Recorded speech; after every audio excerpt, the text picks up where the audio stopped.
2019, and we are resuming our meeting at 6:03 p.m. We are on agenda item 1.2, Highway 191 widening project construction phasing and nighttime work potential update from UDOT. Ryan, welcome. Thank you for coming. Thank you for the hotspot funding. We're so glad to have you here. Thanks for coming to do this update. You bet. Anything else, or do you want me to just kind of jump in? Did I say thank you enough? Thank you so much. Thank you for the funding. Appreciate the kind words. Thanks for letting me come over again. I know we did this 2 weeks ago. It's been 2 weeks. So I do value your guys' time. I know that these little meetings add to your workplace, so please know I wouldn't ask you to come and do this a little bit before the meeting if it wasn't something that I felt was useful and something I definitely wanted to try and keep the lines of communication open for. Here with me today is Tony Breinholt. Tony is with Stanley Consultants. I knew that. Welcome, Tony. And he is under contract to help UDOT. He helps us with a lot of our projects. He has been a construction estimator for some years. Has worked with some major companies doing some major estimating on projects, and so his insights help us out a lot because I'm an engineer. I've designed a few projects and we've constructed some projects, but I've never really done it from the contractor side of looking at it from a standpoint of how can we make this work, how can we make money, how can we meet the requirements of the state and local agencies.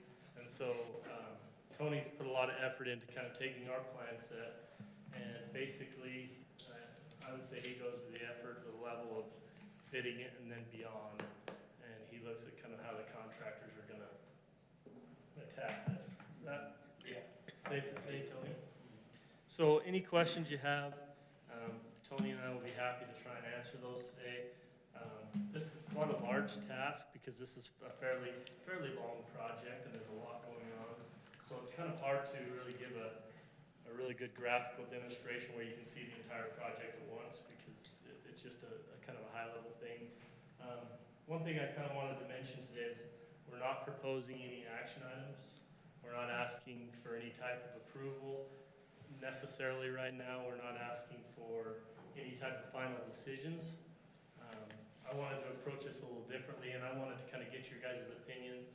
I just kind of want to propose some of the challenges we have from a construction standpoint and from a UDOT standpoint. I just want to kind of get you guys familiar with how we look at this, get your ideas on how you think we could maybe make these situations as least impactful as possible, and kind of how you guys feel like you can work with us on these things. And then we will take these comments and your guys' thoughts, we'll take them back to the design group and to UDOT, and we'll draft limitations and parameters that the contractor can bid under that will allow him to work within those constraints. So that's why we want to be here. So this is a brainstorming. This is thinking outside the box. All things are open. Is that? Yeah, I sent a reply to the paper today. So just saying that, you know, this is open ideas, open thoughts, nothing concrete necessarily that we're looking for out of this. Just an idea on how to move forward, and then we'll kind of come back with those. Once we take those and we put those into limitations of operations, which is our specifications, then we'll come back and look at those again. Kind of help everybody understand one thing. So contractors within UDOT business control the approach of work. We bid a project, we give them the plan set, and we bid the project, and we allow them to dictate schedule, means and methods of the way they're going to get it done. And the reason we do that is because they're the experts, right? But we also have our parameters and our limitations that we want them to work within. You know, say it is we want to have them done by a certain date, or we want to have them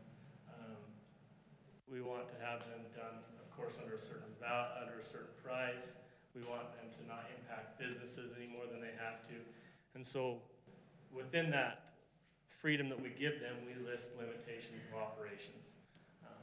Each of those limitations has the potential to increase the cost and have a negative effect on the schedule, and even sometimes a negative effect on the quality.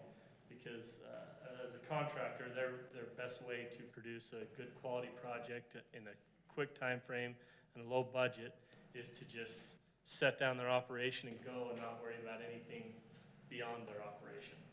Of course, we can't function in that way, so we have to put those limitations. I just kind of want you guys to understand that what our goal is to list those limitations and be thorough enough with those limitations that we're not having any unnecessary impacts on the community during the construction project. But also, we're leaving enough freedom and enough ability for the contractor to come and work effectively. So, we want to work with you guys on these limitations. We want you guys to understand where they're coming from and why we have them, and then we kind of want to have you guys, anything that you guys have that are concerns, we want you guys to bring to our attention so that we can try and address those through those limitations. What we don't want to do is put so many limitations on the contractor that we negatively affect the cost of the project, that we drag the project out for several construction seasons, and that we have a negative impact on the schedule. So, did I mumble enough? Did you guys understand what I'm saying? Any questions? Crystal clear. Okay. What I'm gonna show you up on the screen here. And we've got a screen here, and let's, do we? That one not on? Oh, yeah. Thank you, Summer. Just in case it feels like we're looking at your No, you're feet, good. we are. So, let me. So most of you will recognize this is 400 North. So the orange shaded area is the area that we're proposing for phase 1 construction. Now, Right out the gate, go ahead. that's it, phase 1. So let me just say, this is what we anticipate the contractor will do. Contractor may come in and propose something completely different, but and when I say completely different, it's going to be similar in the fact that we have to get, so there's certain parts of this job that's going to create material, it's going to produce material, where we're going to be cutting earth and we're going to be removing it, and we've got to take that somewhere. There's other parts of this project that need that.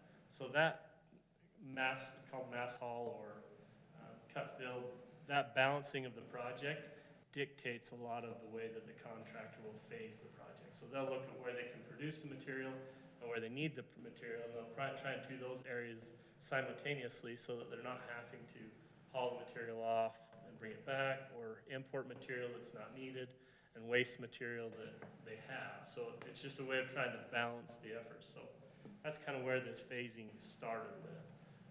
Another thing to consider. Is the yellow Main Street? It is. Okay, So it's just kind of twisted backwards. Let me kind of orient It's you. okay. I got it now. If you look where my hand is, this is the Maverick Station. I believe this is the Hampton. I think that's the Okay. name of that one. Okay. What's the green squiggly? The green squiggly is cut and fill lines. Is that? Those are curb and gutter. Oh, yeah, it's curb and gutter. Maybe you zoom in a little bit. And what's the pink? Asking all sorts of good questions there. So, The pink outside are That's- the fill lines. yeah, those are fill lines. Yeah. So a lot of those will be, and all of those, we've approached landowners, we're getting right of way for those. Some of those may just be enough room for us to kind of flatten the earth out. It may be a couple inches just laid out over that ground, but it's just, we want to be able to, go out and feather that in so we don't have any vertical lips and edges. But one thing to keep in mind, so what we've specified right now and what we plan to specify in these plans is that the contractor will be required to maintain 1 lane of unrestricted traffic in each direction. Great, that's what we have now, pretty So much. that's similar, that's the thing, is it's the same configuration we really have now, with the disruption of, it may be a little different alignment, there's gonna be barrels, there's gonna be activity going. So it may not flow as smoothly as it does right now, but it is the same as we have right now, it's 1 lane in each direction. So you can see the asphalt that we're not impacting with this first phase. this is where traffic would be moved during phase one operations. So the traffic would be pushed over to this side. Of course, any businesses that are on the other side, there would be language in the specifications that would require the contractor to maintain access to those businesses as much as possible. There is, of course, sometimes when they're working directly in front of those businesses that they will not be able to maintain access for a short period of time. We usually dictate how long that time frame is, whether it's an hour, whether it's 2 hours, whether it's a half a day, depending on the type of operation that they're doing at that time. But we ask them to maintain those business accesses, but also give them that flexibility that they need to be able to work in front of those businesses for a short time. Will there be, like, covered pedestrian sidewalks on the Yes, side? typically they would close the sidewalk on the one side, route the pedestrians to the other side of the road. Then will there be a way for pedestrians other than just at the intersection to cross? Say if they had to park on the Probably west not. side, I gotta think about where I am. If they had to park on the west side, but they wanted to go to a business on the east side, is there going to be an easy way for them to cross the highway? I would say probably not an easy way. It's always problematic when you get pedestrians crossing within a construction I zone. know. I think there's definitely some ways that the contractor could work with the business owners to get the public around the end of the work zones and then up along the work zones, just outside of where they're working and up into this. But, I mean, a lot of those details we will continue to work out. But so this orange phasing would be phase one. So let me just I'll step you through the project and then we can kind of come back and we can talk a little bit more about it. If you'll notice right here in phase one, the bulk of the work will basically be removing the roadway surface, cutting down to a predetermined depth, and placing new subgrade and asphalt in this section. You'll see as we come to this area right here, this is where the storm drain enters. This is where our new storm drain will start. Okay, and the line that runs down the center of the road is called the trunk line. It's a 60 inch. Is it all the way 60 inch? I think that's a 54. The 54 here, and then it's 60 at the outside. Yeah. Okay. So this 54-inch trunk line will basically be laid right in the center of the road. And this is kind of crucial to the phasing. We'll kind of show you why. So as you can see right here, that first bit of the trunk line would fall within the phase one construction. So part of this phase one would be they would be trenching and putting in this new storm drain pipe. That's a pretty deep pipe, it's 10 to 12 feet, so It's a big trench. yeah. Wide, deep trench. Yeah. We anticipate they'll probably use trench boxes because they won't be able to lay back the trench the way they need to, but it's going to be a big steep box. There's going to be a track hoe working right there in the middle of the road. So we have to provide them adequate room for that track hoe to be able to sit over the trench and work and swing his bucket without impacting traffic, that's going to be going on the other side of the work zone. Jeez.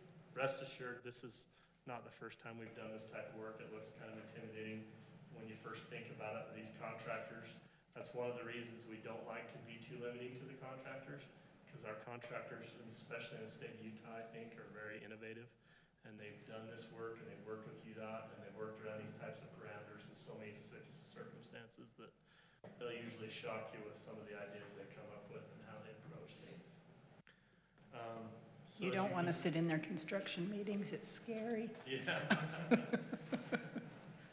You can see, and a lot of these things that are within the phase one work, they may not do all at the exact same time, but what we're trying to specify is this area would be available during phase one without impacting those 2 through lanes. So there may be some sidewalk work or curb and gutter work or something else that's done with it or without it, or there may be some tie-ins to the businesses and stuff that are done afterwards when traffic is moving. It'll all kind of be, they'll phase that to where they can maintain, like we talked about, maintaining accesses to the businesses and that. They're not going to want to tear up everything if they can't put it back in a reasonable time. So all that will be a little bit negotiable, but just talking general areas. So phase one continues on this side of the road. You can see that the trunk line gets to the edge of phase one. And then just Ryan, to- I'm sorry, can I ask, so there's like some blue rectangles and squares on the outside of the yellow? Yeah. What is it, what are those? You know, so this was imported into a Google Earth document. This isn't necessarily a design file. It's just our way we tried to show you this, but this would be driveway entrances. So they're not necessarily going to be square, but it's just the way that it's portrayed it for areas to work in. So it's an area there where they're going to be providing basically tie-ins, driveways into this area. And you That's the limits of the asphalt there. yeah, you can see this white line right here. These white lines kind of showing a curb cut is what they'll show. And so that's where a vehicle is going to be able to go through the curb and gutter, and then this would be like paving limits of the asphalt that's going to come into the driveway. New asphalt. So And then the that's- pink lines are what, again? The what? The pink? The pink lines are cut and fill lines, so they're areas where they'll be filling with dirt just to taper and tie things in. As I said, sometimes those pink lines will look like they're out there a long ways, but they can be just nothing more than basically sliver fills.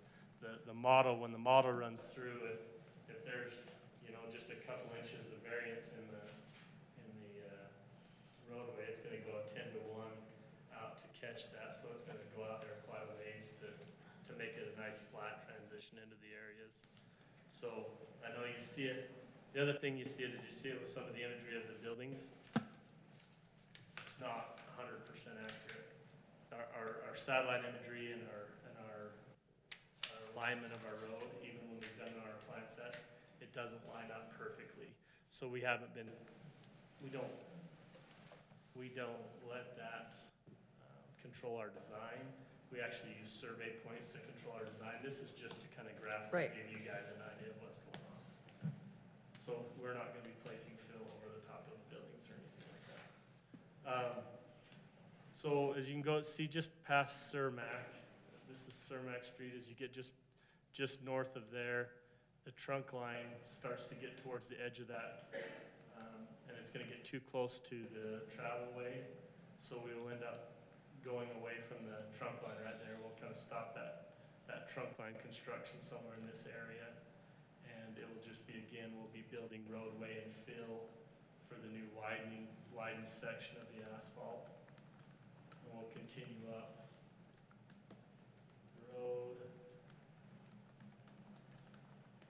There's Levita for those of you that are kind of tracking along. I know this is kind of probably boring to a lot of you, but it's the best way I can come up with to kind of show you guys, and I'll kind of give you a zoomed out view a little bit as well. So you can see right here, this is the area where we believe that somewhere in these areas they'll choose to kind of flop the phase 1 and get over in this segment so that they can start to build. And again, it's based a lot on the cut fills, Yeah, and the materials being generated. Yeah, at this point, we can start installing more of the trunk. Yeah. So, How big is the storm drain? So the biggest is 54 inch in the roadway, and then it goes down 48, 36. What's 54? And then it takes off down That's to 60. 72 inch. 72 inches. We get to that. So now you can see the trunk lines getting back into that phase 1 construction. So they'll be able to install that full trunk line, really tie into these side streets. I'll zoom out a little bit so I'm not being quite so detailed. Here's new 500 West. As you guys can see, we're gonna have the trunk line coming down here. We're working right now closely with the landowners to try and figure out a good access road that we're gonna be able to access. As you can see, Fifth West will come in here, and then there will be some kind of an access road built here for the city to come up in and maintain these basins that are being built up here to store the debris that's gonna come down in the storms. So that's kind of the last piece of the design puzzle that we're trying to get figured out right now. But just for those of you that are maybe haven't seen the plans a lot, the water, you know, you guys know you have a lot of debris that comes down this basin right here. It comes down this drainage, and you can see a lot of it now. If you were to go out there today, it's piled up right here on the corner of 500 West. We're now going to be creating a debris basin, which is kind of naturally there. We're just going to be expanding it So there'll be a debris basin here, and this will be a riprap line, which is basically a rock line ditch to try and catch some of that debris and keep that up on the hillside. So this will have to be maintained by the city. There will be there will be easements in the city's name to allow them to come up and maintain this debris basin. I wish Chuck was here to kind of. Who owns that property? Right now, this is Adventure Inn. It's a Mike Bynum property. He's the owner of it. So he's the one we've been talking with and working with to try and make sure we can get up in here and maintain this That little debris building basin. is, Zip line, yep. Yeah, this is a zip line, of course. Initially, we did kind of an initial road, and the initial road was very steep, 17% grade, which if any of you have ever driven dump trucks, a 17% grade with a loaded dump truck is a little scary. that'd just be like going right into Denny's. Yeah, 12% is kind of the max you really want to be on, and so in order to get a 12% max, we're kind of trying to work with the property owner to get some agreement to let us kind of wind the road up a little more to get it to a more reasonable slope. But we want to be able to provide access because keeping this system functioning properly is going to be, cleaning this out is going to be crucial to this whole system functioning properly. If this isn't maintained on a fairly regular basis, then that debris will eventually clog it up and we'll have major issues. So it's going to have to be maintained. So we want to make sure we give you guys good access to that. Continuing down, this is where the storm water will leave the right-of-way, will leave the roadway. This is Wait, the one large- sec. Wasn't there gonna be a realigning of 500 West? Realigning. Wasn't it gonna straighten out a little bit, or? There's a slight realigning. You can see that the curb and gutter is no longer going to jet out into the Oh, I think that's, roadway. It's going to yeah. be cut back in here a little bit. And then they've tried to flatten this radius as well because I guess they've been, and then you can see the radius here kind of came and wrapped back in. We're going to try and make that a more consistent radius there.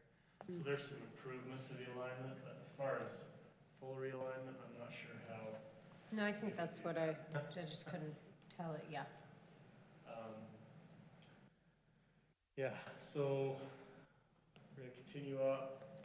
Like I said, this is right here between JJ's and the Black Diamond property is where we're going to be having the storm drain leave the roadway. This is, like I said, this is a large 72-inch pipe. As you can see, this one isn't highlighted because the way that the system's going to be built is going to be from the base up. It's not good construction practice to build a storm drain system from the inlet down because if you have a storm in the middle of that, you don't have anywhere for it to go. So this connecting piece here will kind of be the final piece of the storm drain. So what we'll do is we'll kind of construct from the roadway up to the detention basins and the trunk line. We'll kind of keep that all blocked off until the system's ready to work. And then we will connect this final piece and the storm drain will be working. So just for perspective, the storm drain comes down, it goes right along the property line of these two properties. It splits the two property lines. And then it comes out into what is now the Shumway property, but is looking to be purchased. Again, this is going to be purchased with the project, but it's going to be purchased. Well, let me think about that. I'm trying to remember if that was going to be purchased in the city's name or the state's. I believe this is outside. I know that these debris basins that you guys are going to be maintaining are being purchased, the easements are being purchased in the city's name. The property acquisition where we're actually going to potentially have to buy more of the property, I can't remember right now if it's going to be in the city or state's name, I apologize. But it's going to be purchased for the purpose of the storm drain system. So the storm drain will come down, this will again be a buried trunk line going down along this property. And then as it comes to this, we don't necessarily have it built into this model, but this from here out would be the open channel. There's going to be a vegetated swell, a large channel of vegetation to try and keep all the debris and toxins and everything else, capture that out of the water before the water will ultimately reach some discharge culverts in this corner of the property, and it will discharge into the existing waterway and out into the wetlands. So that kind of get back to the roadway. Anybody have any questions about that? There's a lot of details to that vegetated swell. We worked through with the Matheson Preserve and Nature Conservancy, just to make sure that we're giving them a good quality water. It's clean water, and honestly, it's going to be much cleaner than it is right now. The designers have also built in some really cool maintenance features for the city that will allow, there's going to be some concrete basins that will allow the city to go in and with a loader and easily scoop the debris that's been building up and remove it without really affecting the functionality of the system. So it's going to be concrete based so that as it comes in, it'll come over baffles.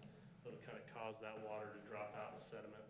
The city can come in, scoop that out and remove it without having to, go back in and dig in and reshape. Will you bring your mic closer to you? Sorry. No worries. You can pick it up and just, Oh, okay, there there we you go. go. Is that any better? Yeah. So, yeah. So to be a good clean water that's going to be coming out of here and eventually going into, it actually goes on to Portal RV's property and then it'll go out into the preserve. So Ryan, is that where that line of trees is, is that also Shumway's property? Yes, right now, and it's kind of hard to see from that angle. The property line with JJ is kind of right directly under these trees. In fact, the trees kind of grow right in the fence. Mm-hmm. So that's where JJ's property ends, and this is Shumway property that we're looking to purchase. And then how far east or west does it go? So this is, what we're looking to get here is a perpetual easement because this will be a buried line. So we don't necessarily need the property, we just need to be able to bury the line, and we need to maintain that there won't be any permanent structures built on top of it so that if we ever needed to access and maintain or repair the system, we could. Once you get down to the point where it becomes an open channel, we'll be purchasing the property because it's going to be, of course, it can't be used. Is that Shumway's as well? It's Shumway's as well. Okay. Yeah, and it goes clear down to, this is where Ben Bird. Ben Bird. Ben's property is here. We've met with Ben quite a bit to talk through the easements and stuff that are going to go around his property. And then, of course, Portal RV, the water will go through some big discharge culverts and out into the wetland through that. This is literally in the weeds, I know, but how does a vegetative swell take toxins out of the water? The best purifier of water is nature. So if you can get it into, that's what wetlands do. So if you can get the right vegetation, the right type of plant species and stuff like that, naturally those toxins and things cling to those vegetation, and that vegetation cleans the water. So Okay. so yeah, so it's just kind of the natural process that goes on. We've had good success with it.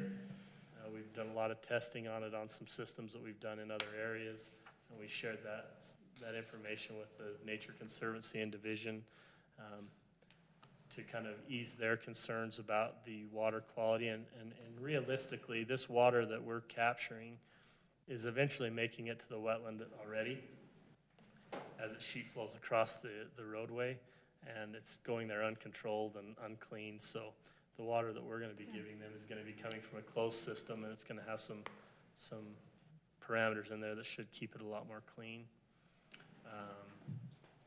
So the phase one continues. You can see we switch over again. Now we kind of go back to this other side where we have a lot of fill material needed. So a lot of the material that's going to be generated in some of those other areas, and even with the pipe installation, a lot of that material can be hauled up and used in this location where we're going to be widening. We're getting towards the north end of the project. This is the north end of the storm drain system. In fact, the trunk line of the storm drain system ends right at the entrance of the Moab Springs Ranch. So that's where the trunk line will end. We have some pipes collecting into it from there. We have a couple of culverts that we're going to replace, extend, or improve, kind of beyond that, but that's the end of the water collection in the new storm drain system. So as you go up towards Colorado River Bridge, you'll just have the widening and fill that we're going to be doing in that area. Get up to the frontage road, there's going to be some MSC walls built along here. There'll be sidewalk and curb and gutter, along here, which is not existing now. So there's going to be good pedestrian access up along here. So we're going to have pedestrians along if we're looking at the screen left, Yep. and then multimodal to the right. Correct. Correct. All the way down to, All the way down to the Colorado River Bridge, to the 128, which is already linked here on this side. So we're going to tie into the and then existing. opposite way, all the way down to the hop crossing. Yes, to the hop crossing, correct. So, like I said, kind of a high-level view. Well, that's the hard part. When you go to a high-level view, you really can't see much. But high-level view is, we're going to be maintaining 2 lanes of unrestricted traffic in each direction. We're going to be constructing areas where we need material and where we produce material simultaneously to try and move the earth to the places that it's needed and make it the project go the most effectively, as efficiently as we can. Also be installing the storm drain. So if I go here now, you're telling me if I click off phase 1, I can turn on phase 2, right? Come on, mouse. So- Phase 2, as you can imagine, is basically in reverse of phase 1. We would basically flip traffic over to where now traffic's going to be traveling on the new asphalt sections, and we would flip over and we would work on the remainder of the width that we need for those areas. Now, this won't always be done per se. We may, because there's kind of 3 segments in phase 1 where you have traffic on one side of the road and then the other and then the other again, and then it's kind of vice versa with phase 2. Well, it may not always be that you take all 3 phases of phase 1 and you do them, and then you flip over and do all 3 phases of phase 2, depending on how it works out for seasons and time-wise. They may do phase 1 during the on the southern half of the project, and then they may need some of that other material that's on the other half of phase 1, so they may swap traffic and do the other half of phase 1, which could be beneficial. We could have a full segment done. We get the material that we need. We get it to where it needs to be. So without getting too far into the weeds, I just want to kind of give you guys the idea that this is an option. This is kind of similar to how we believe the contractors will approach the project, but none of this is necessarily close the door on one part of it, start a new part of it. This could all be fluid and changing, as long as they're always maintaining their 2 lanes of traffic and providing access to the businesses and the pedestrians. Tony, am I missing anything? You want to add anything? No, yeah, that's it. Yeah, they can sequence a few things, but. So I don't want to bore you with going back down phase 2, but as you can see, like I said, it's just kind of a reverse of phase 1. It finishes the other side of the road that hadn't been built with phase 1. It'll tie in the remainder of the trunk line and the storm drain system. And then there will kind of be a phase 3. And do you have phase 3 on here?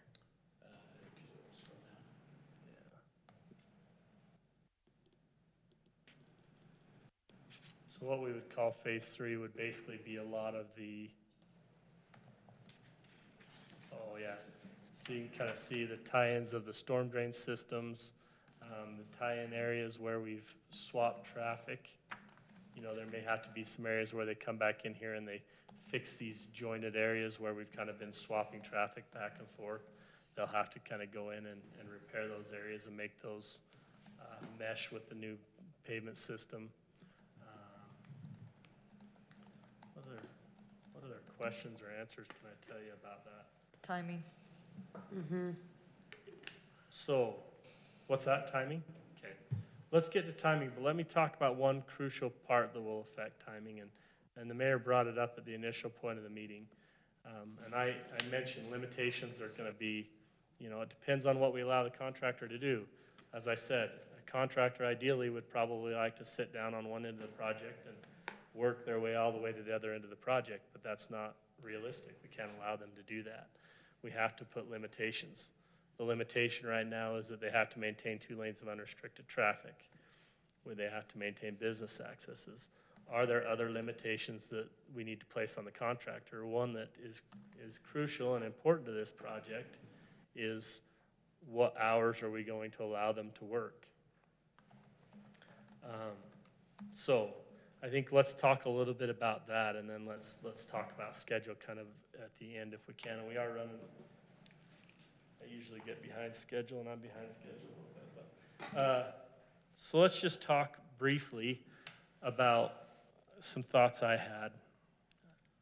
I feel like I'm talking a lot. Does anybody have any questions or anything they're waiting to bring up?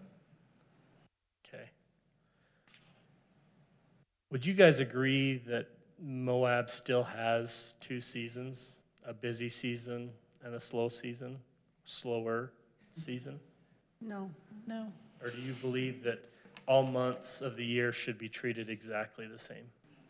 No, No. I think that we do have, we have a busier season for sure. And that within that busy season, we also have spikes of very busy. Okay. Would you agree with that? Yeah. Yeah. Yeah, Yeah. I mean, the winter, we still have the winter offish season. Yeah, we have winter offish. It slows down, but it certainly doesn't stop in the winter. I agree. As I said, you guys kind of have a natural, or sorry, not a natural, but A state that has been promoting recreation in the off-season. for recreation, but you also have that kind of non-seasonal traffic that's always going to be here, which is transportation, That's right. transporting goods and services. A lot of communities are accessed through Moab. So yeah, you guys kind of have that recreational traffic, but I realize you always have year-round annual traffic as well. So I guess the reason I asked the question is there a reason in our limitations to designate timeframes of the month? For example, if we said, and we were kind of sitting there discussing these, if we said,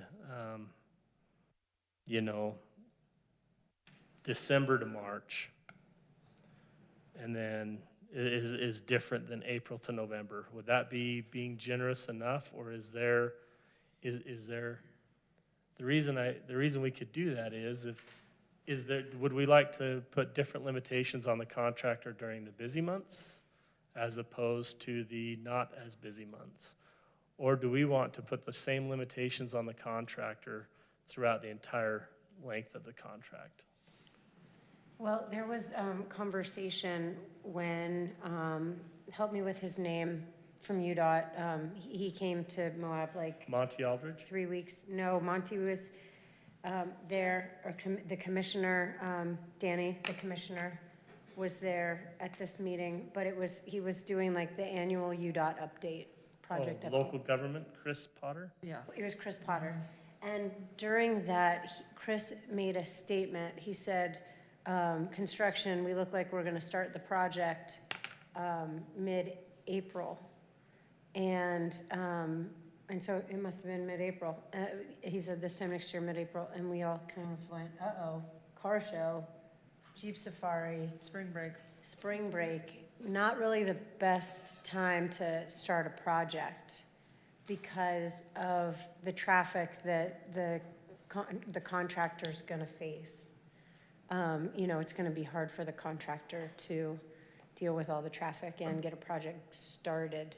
So he had mentioned, were there sort of blackout dates or dates that were just heavy visitation that might be something where we would suggest maybe Yeah.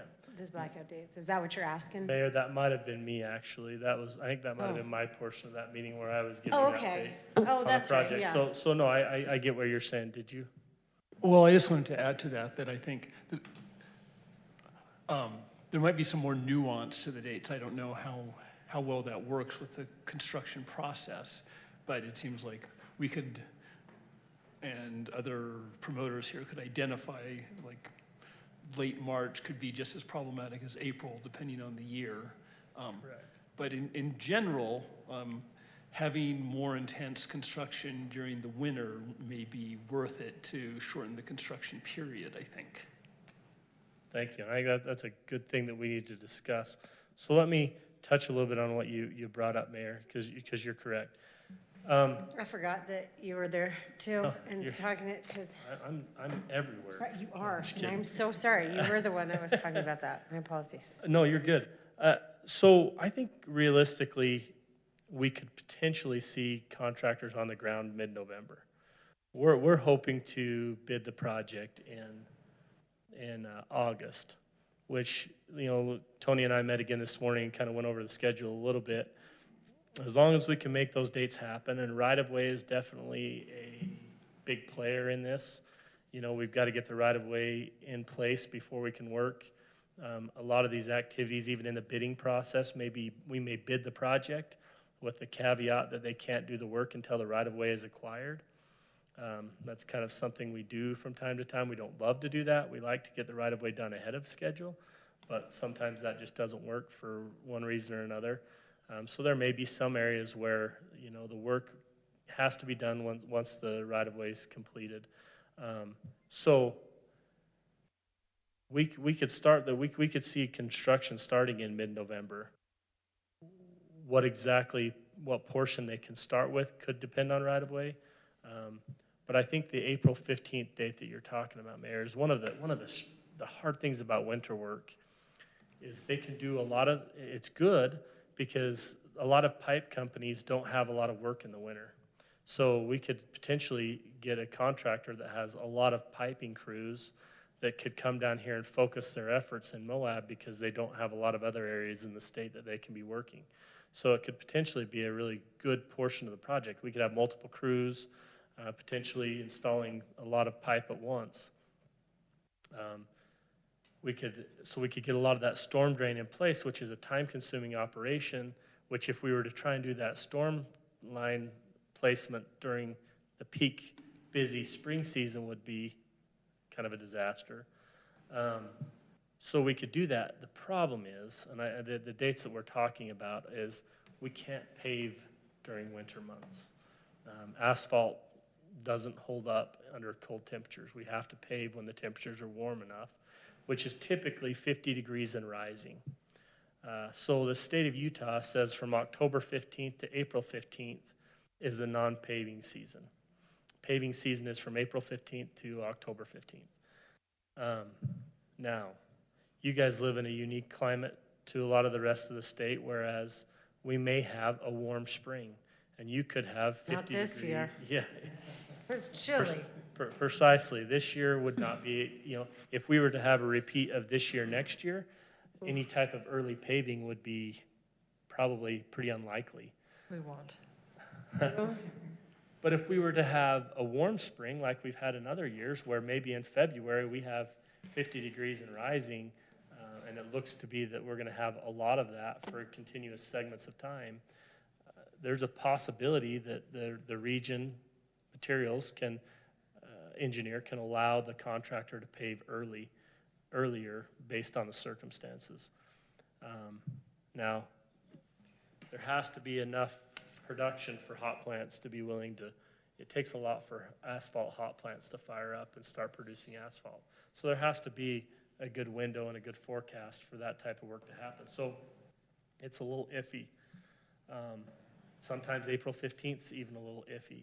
So a lot of the paving, so all that road that we tear up during the winter is going to have to be paved back, and I don't see any way that we could pave it back prior to spring, summer, early spring, early summer of the year.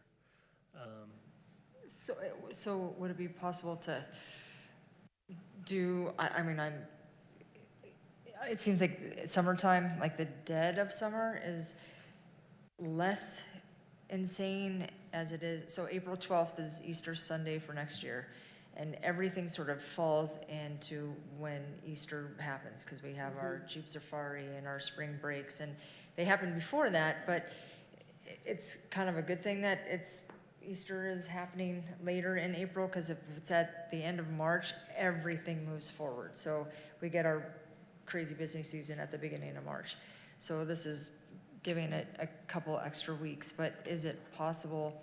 And then there's more of a lull in July, and August is more quiet. Then we start picking up again in September and October. Is there pavement, can that, I mean, I don't know. That's a great question. And this is the kind of conversation I want to have. I want you guys to give me any ideas you have. None of them are crazy or anything else. And they're all things that we've discussed and thought about. The problem with this is a lot of our operations are kind of a long-term operation, right? So to say, let's say we wanted to pave in January or July or August. Well, that means we have to do the pipe work before we do that, so that puts us doing the pipe work in the spring. Yeah. There is the possibility of, say we tear all it up, we do the pipe work, we do a lot of the roadway excavation, and then we stop construction activities through the springtime. Here's the caveat to that. We can't just turn traffic back. To what So a those normal, areas right. that are tore up are still going to be closed to traffic. So there's not a lot of upside to stopping the contractor. These contractors, as I said, are good and are used to working around active live traffic. So them maintaining that one lane in each direction, they'll continue to do that. And they can even pave under those circumstances. One of the things that we wanted to bring up, and we'll, probably now is a great time to bring it up, is exactly that. When you start getting trucks and hauling involved in this, it's impossible. I don't know if impossible is the right word. It's very difficult and very unrealistic that they could do that without some type of a flagging operation, because you have large trucks moving in and out of live traffic to be able to get the material from one spot to another. That is when night work is very preferable, because, of course, the traffic dies down in the night. You can set up those flagging operations without impacting near as many people, and you can move that material from one location to the other. Contractor's production goes up, Yeah. so. Anytime, And it's cooler for the people working. yeah, anytime construction, Temperature. yeah, anytime production activities can be increased, of course, it's very good for the schedule. It's a little bit problematic because it is noisy. Construction is not quiet. So one thing, there's kind of a trade-off, right? We're always either going to be impacting the traveling public, or we're going to be impacting, potentially, we're going to be impacting businesses. I wish there was a way that we could impact neither. And if there is a way, I'm more than open to it. But I don't think there's a way that we can impact neither. There's always going to be an option. There's always going to be a give and take of, here's how we can impact the traveling public less. It's kind of that whole attitude of you have a Band-Aid. Do you rip it off, or do you pull it off slowly? In some cases, pull it off slowly. Sometimes you might just have to rip it off and get it over with. So those are those kind of balances that we're going to have to play with a little bit with this construction. I wish I could say that we could come in and do all this work and not have an impact, but it's just not.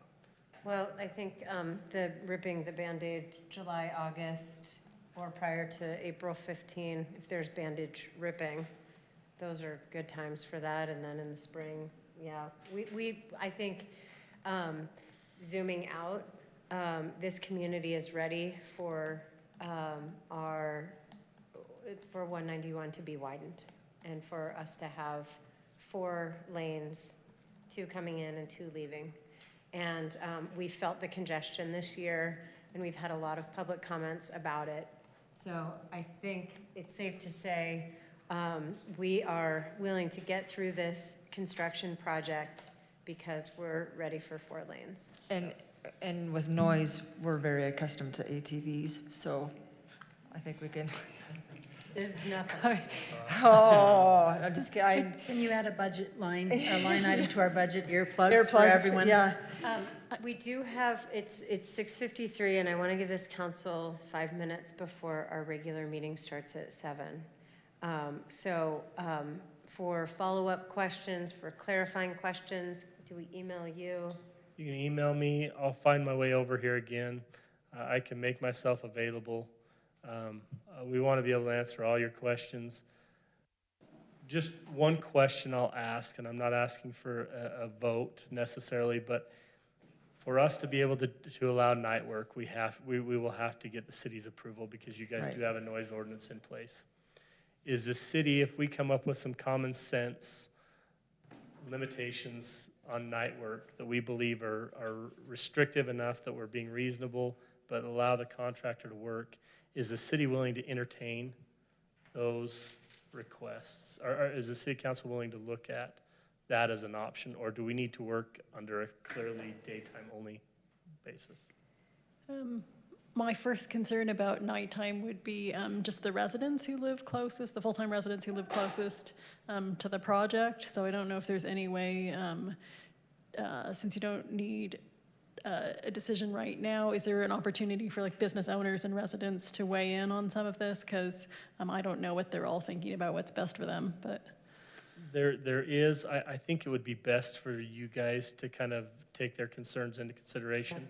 The majority of the project is going to be further from residential, but There is that this- one section, there that is would be the one section. So maybe we can, after the meeting at some point, kind of show you that, and, because they've had concerns with trucks idling,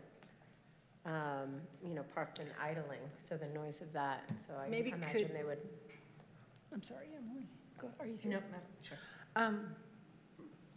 Could you give us some idea of what kind of mitigation you would put in place? I mean, can you put up temporary sound walls? I mean, I don't know. So what, The best thing I can think of is we could restrict some construction activities like vibration during the nighttime activities. Of course, that would limit some of the stuff that they can do, and maybe we only want to limit that in those more concerning areas. Those station ranges where we have residents closer, maybe we limit the amount of night work they could do in that area or the activities that they can do in that area, like vibration. They could just pull in and dump material and compact it the next day, move the material the next day. So those are all options. We believe that we can come up with some solutions that we've used. We have a lot of lessons learned from other communities. We believe we can come up with some good limitations that would protect everyone as much as possible in this area. So if you guys are willing to let us do that, we will look at that, and then we'll just basically come to you guys with those ideas. And I would say that if you guys could just keep your constituents in mind, of course, and we'll try and do the same. I think we can. It's not going to be happy for anyone.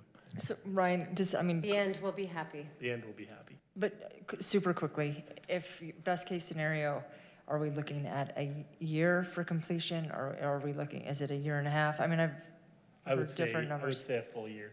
Yeah, full year. Yeah. And And you think that's possible? Yes. Allowing, Sorry. allowing night work. Especially if we're allowing night work and Okay. we're opening those limitations, I believe we can do it in a year. So part of what we should consider is possible that every month of the year will be impacted at some point. So in some ways, In some degree. Yeah. Some That degree. we're starting this fall, That's potentially starting this fall. so then it's a winter. year from the fall. Yeah. Yeah, I would say more winter timeframe. I mean, the activities that will kick off in November would likely be a November. lot of the off-site, kind of out of the way activities in the storm drain system, and then they'll stagger their work so that they're done with the storm drain in time to pave, basically. They don't want to tear it up a long time before they can come in and put the Right. final surface. We Sorry. You want a break? You're always the one that wants the break. You Just got 3 minutes. quick process question. So are you going to bring your ideas to the council and ask us? Yes. And we will have the opportunity to provide feedback, or it'll be like, No, yes, we would like to, and I've talked to Chuck. He and our schedules don't match very well, but when he comes back, I believe the next council meeting, we would like to have some suggested language from our limitations in that next council meeting. Okay. if we can. Okay. Thanks. Thank you so much. Thank you for this update. We're going to take just a couple of minutes, and then we'll come back and we'll start our regular meeting. Again, thanks for your time. I know you guys have a lot going on, so I appreciate you letting us come talk to you. Thank you. Thank you.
Welcome, everyone.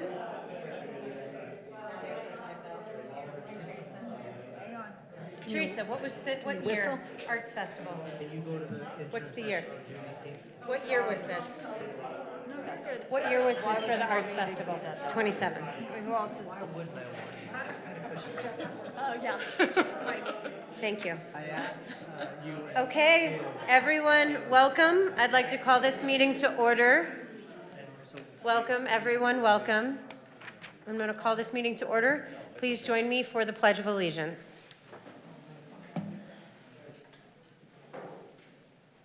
I pledge allegiance to the flag of the United States of America and to the republic for which it stands, one nation, under God, indivisible, with liberty and justice for all.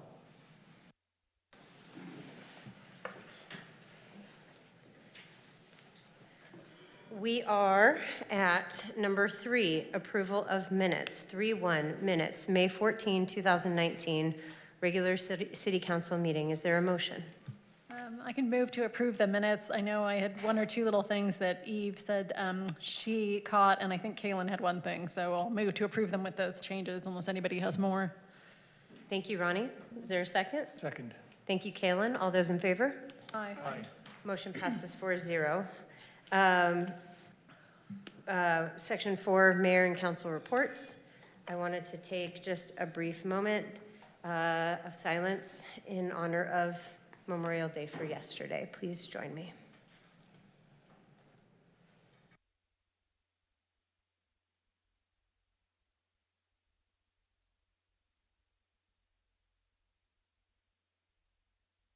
Thank you. So on to reports. I attended a Mill Creek Cooperative meeting where we finalized the survey and all the little details about website business. Coming soon, you'll see it in print, you'll see it on Facebook, and probably on other social media channels. Will be the opportunity for members of our community to take the survey about use in Powerhouse, at Powerhouse Lane. And basically what the collaborative is trying to gather is public comment that will then lead to action. Because Powerhouse Lane and the Mill Creek area is managed by several different municipalities and in several different ways with several different missions. This was really the one way that we could get at the issues of congestion and how to manage moving forward that canyon, thanks to Instagram and other social media that's put it on the map. So that is coming too, and that's been a big project that I'm very excited to see the survey results. And then after the survey is data has been collected and analyzed, there will be follow-up public comment, public meetings, open houses and public meetings where we'll have more opportunity to talk about collaborative solutions for the congestion of the area. So the survey is not the end of the project. And we've been really lucky to have Betsy Burns, and she's with the National Park Service to help us through it. The National Park Service is the one agency that doesn't have jurisdiction of the area, so it was nice to have them participate as our ringleader of sorts. I attended a League of Cities and Towns board meeting and talked a lot about interim session. I think Joel's going to talk about that as well, so I'll kind of let him go there, but if you have any questions about the League, please ask. I met with a few different developers over the last 2 weeks, and I just wanted to say that I have a lot of gratitude for the hotel developers that are feeling okay about the moratorium and that have also taken the steps to build housing for employees. So I think I just wanted to kind of say thank you to those developers that have been listening and are set to respond. And it sounds like we're going to have other things built as a result of this process, so that feels good. I attended a chamber lunch. Impact Utah was the presenter. Karen has attended chamber lunches. I just wanted to extend the invitation to all of you on the council. If you ever want to go to lunch, it's really actually pretty nice because the business community is there. You will most certainly be asked questions about what's going on, and it's a good way to stay connected. So please consider joining me in going to the chamber lunches. I was recently appointed by the governor to serve on Utah's Water Quality Board. How cool is that? So I attended my first meeting. I was just learning a lot about what they do, and not much to report from there, but I do hope to be able to share information about what happens at those meetings. It feels like a lot of infrastructure and infrastructure conversations and communities that need help in both infrastructure and then monitoring. And I attended an Association of Local Governments meeting. Again, lots on that agenda. So if you have any questions about the Association of Local Governments meetings, please ask me. One thing that was interesting at that meeting was that they invited GOED, Rural, NAN to present. And really, I mean, I cannot say this enough. There are funds for small businesses, whether they're existing or it's an emerging entrepreneur, to get help building their business. There's also grant funding for businesses to expand. So if you think you're going to hire more employees, the state of Utah would like to reward you for doing so. So it's all about incentive-based programs from the state to really help businesses in rural Utah expand. And so for all of us that frequent rural, businesses in Moab, and if you hear any businesses that are expanding or somebody's got a great idea, connect them to GOED. And Zachariah is our representative on the county side, our connection to GOED on the county side. So people can speak to him or just go to GOED's website directly. But really, there are incentive dollars available and good programs through GOED. We all attended the joint meeting with the Planning Commission, so we'll talk about that during Nora's report. And I did want to share that I attended the Arts Fest. It's the 27th year, and how wonderful it was. And it really, I saw a lot of locals, and the music was hopping, and the Shakespeare folks came back, and it's really a beautiful event. So thanks to Teresa and her team for a great festival. And that's it from me. Let's see. I had several good meetings with staff. Thank you all for spending time with me. This morning I met with Chief Edge, and I just wanted to share with other council members that he encourages any of the rest of you to come meet with him and ask questions. And he's going to be trying to report to us regularly on various statistics. And if there are any specific statistics you would like to see, you can ask, and he may or may not be able to deliver. And he was also very generous about reminding me that he's happy to field any questions from the public, and you can shout out if I get this wrong, Brett, but I think his direct email, which he encourages people to use, is brett@moabcity.org. Does that sound good? Okay. What's that? Oh, okay, yes, Brett with one T at moabcity.org, and city with one T, I think, unless that's changed. I'm kind of old, so it might have changed. I watched the county council meeting online on May 21st, which some others might have done. I thought it would be helpful to see what kind of discussion they were having about the moratorium, and that was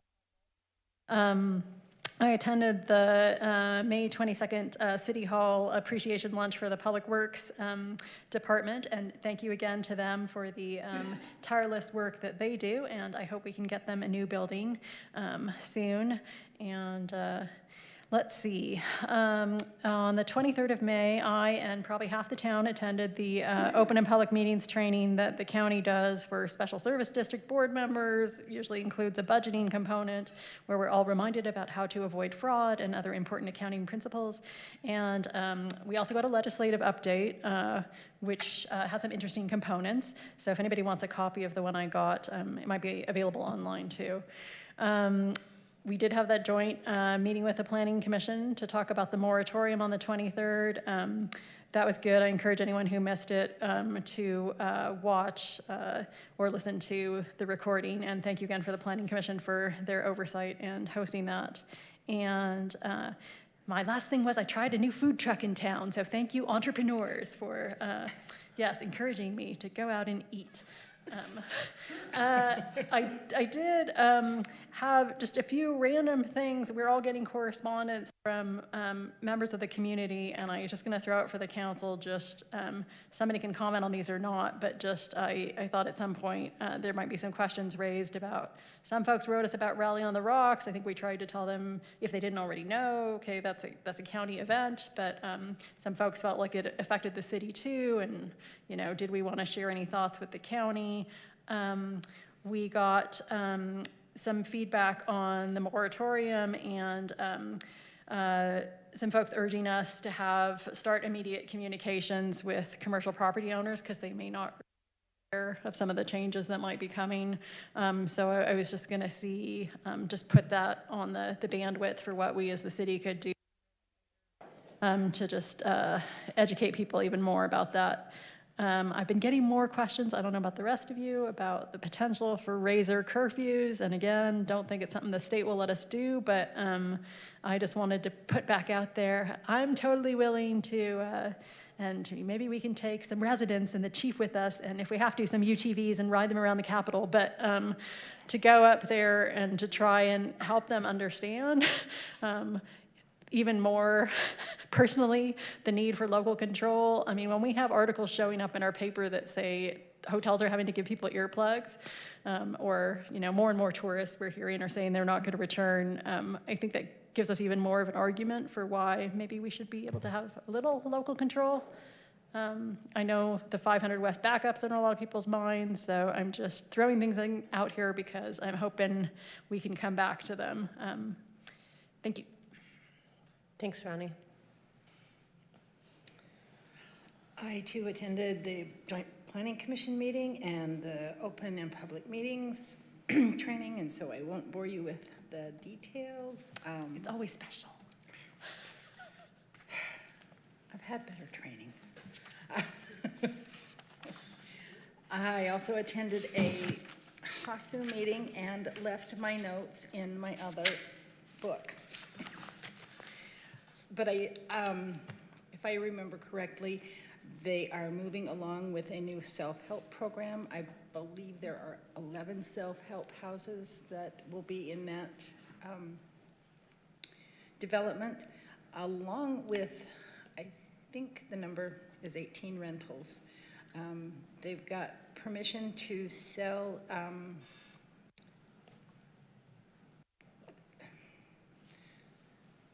an old trailer that sits on the property that they're going to start this new development on.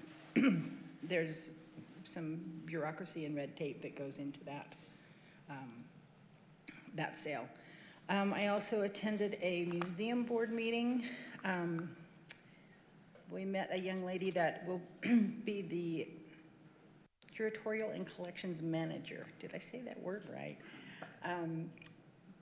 The construction is done at the physical museum. They're working on finalizing the text to describe the exhibits.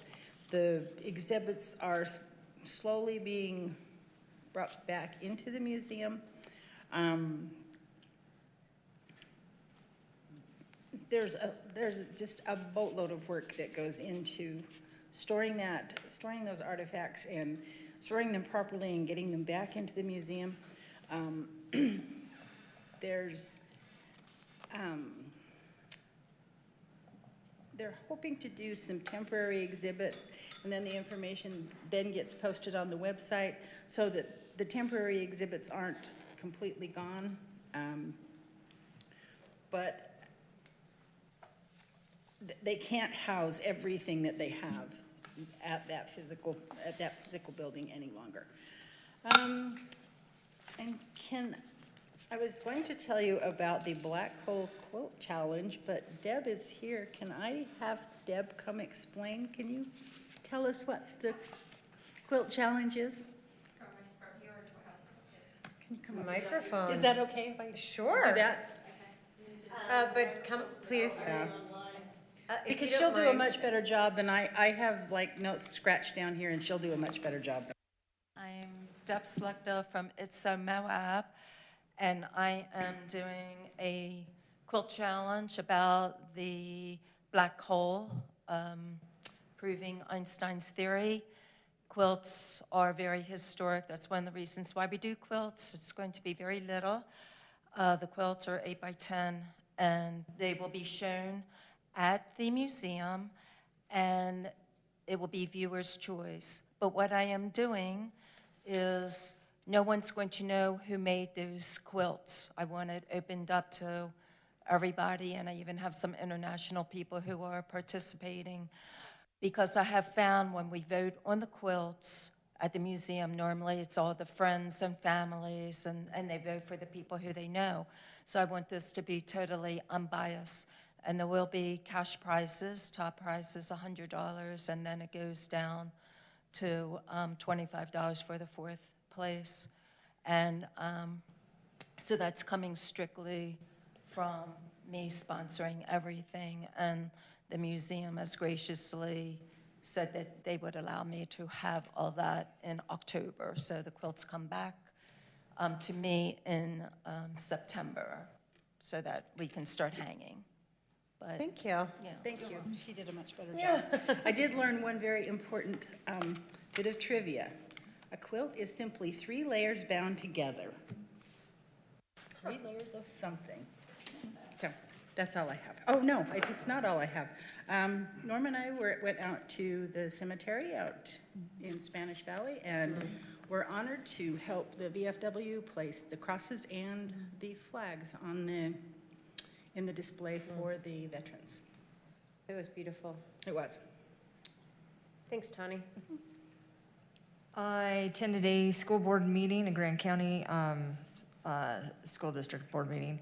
This year there was 14 seniors being honored for Sterling Scholar Awards, 5 won in their categories, and there were 5 runner-ups. Majority of these young men and women work for the city of Moab, which is super exciting. You can check them out at the pool this summer. Graduation ceremony. So this week is a big one for the schools. The graduation ceremonies will start taking place on Thursday. The kindergarten kids at HMK will have a cap and gown ceremony at 8:30. The 6th grade graduates at 10:30. Middle school promotion ceremony begins at 8:15 to 10:15, and the seniors will have their graduation ceremony at 8 p.m. That's all this Thursday. And then the Moab Charter School is having their promotion program, which will be on Friday at 8:15 in the morning. I met with, had a meeting here with the school superintendent and principal from HMK and staff. I wrote you guys about that. And I had a chamber board meeting. This year's annual golf tournament raised the most money, and the chamber was in the position to give out 2 $1,000 scholarships to 2 seniors. They will be announced at the senior awards tomorrow night at the high school, this is Nice. phenomenal. This is first time in history they made that much money to give to 2 kids. And the chamber is very excited about the 4th of July celebration coming up and want to let members know there's still booths available. And non-members, there is booth space that if you're a non-member, you will be charged $100 for a $100 fee, and that will give them a temporary chamber membership for the end of the year for the remainder of 2019. And for chamber members, the booth space is free. It's going to be a great time. That's great.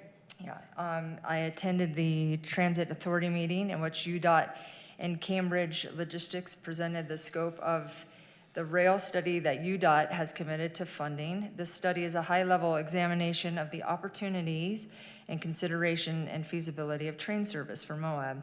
The study should be completed in August. At this meeting, Jeff Sanders, who is the planning manager, and Monty Aldridge, the deputy director, we talked about having a meeting with Springdale, and so they put me in touch with Rick Wixom, Springdale's town manager, and we have been in contact, UDOT members and Rick and myself, to try to set up a time to invite the councils and potentially the transit committee to go down to Springdale to talk about common issues, tourism, parking, public transportation, active transportation, and national park coordination. So, Joel, I'll be getting with you and Carmela to see how we can coordinate that effort. Also, it would be good to include, I know different city, but Mayor Corianis of Price.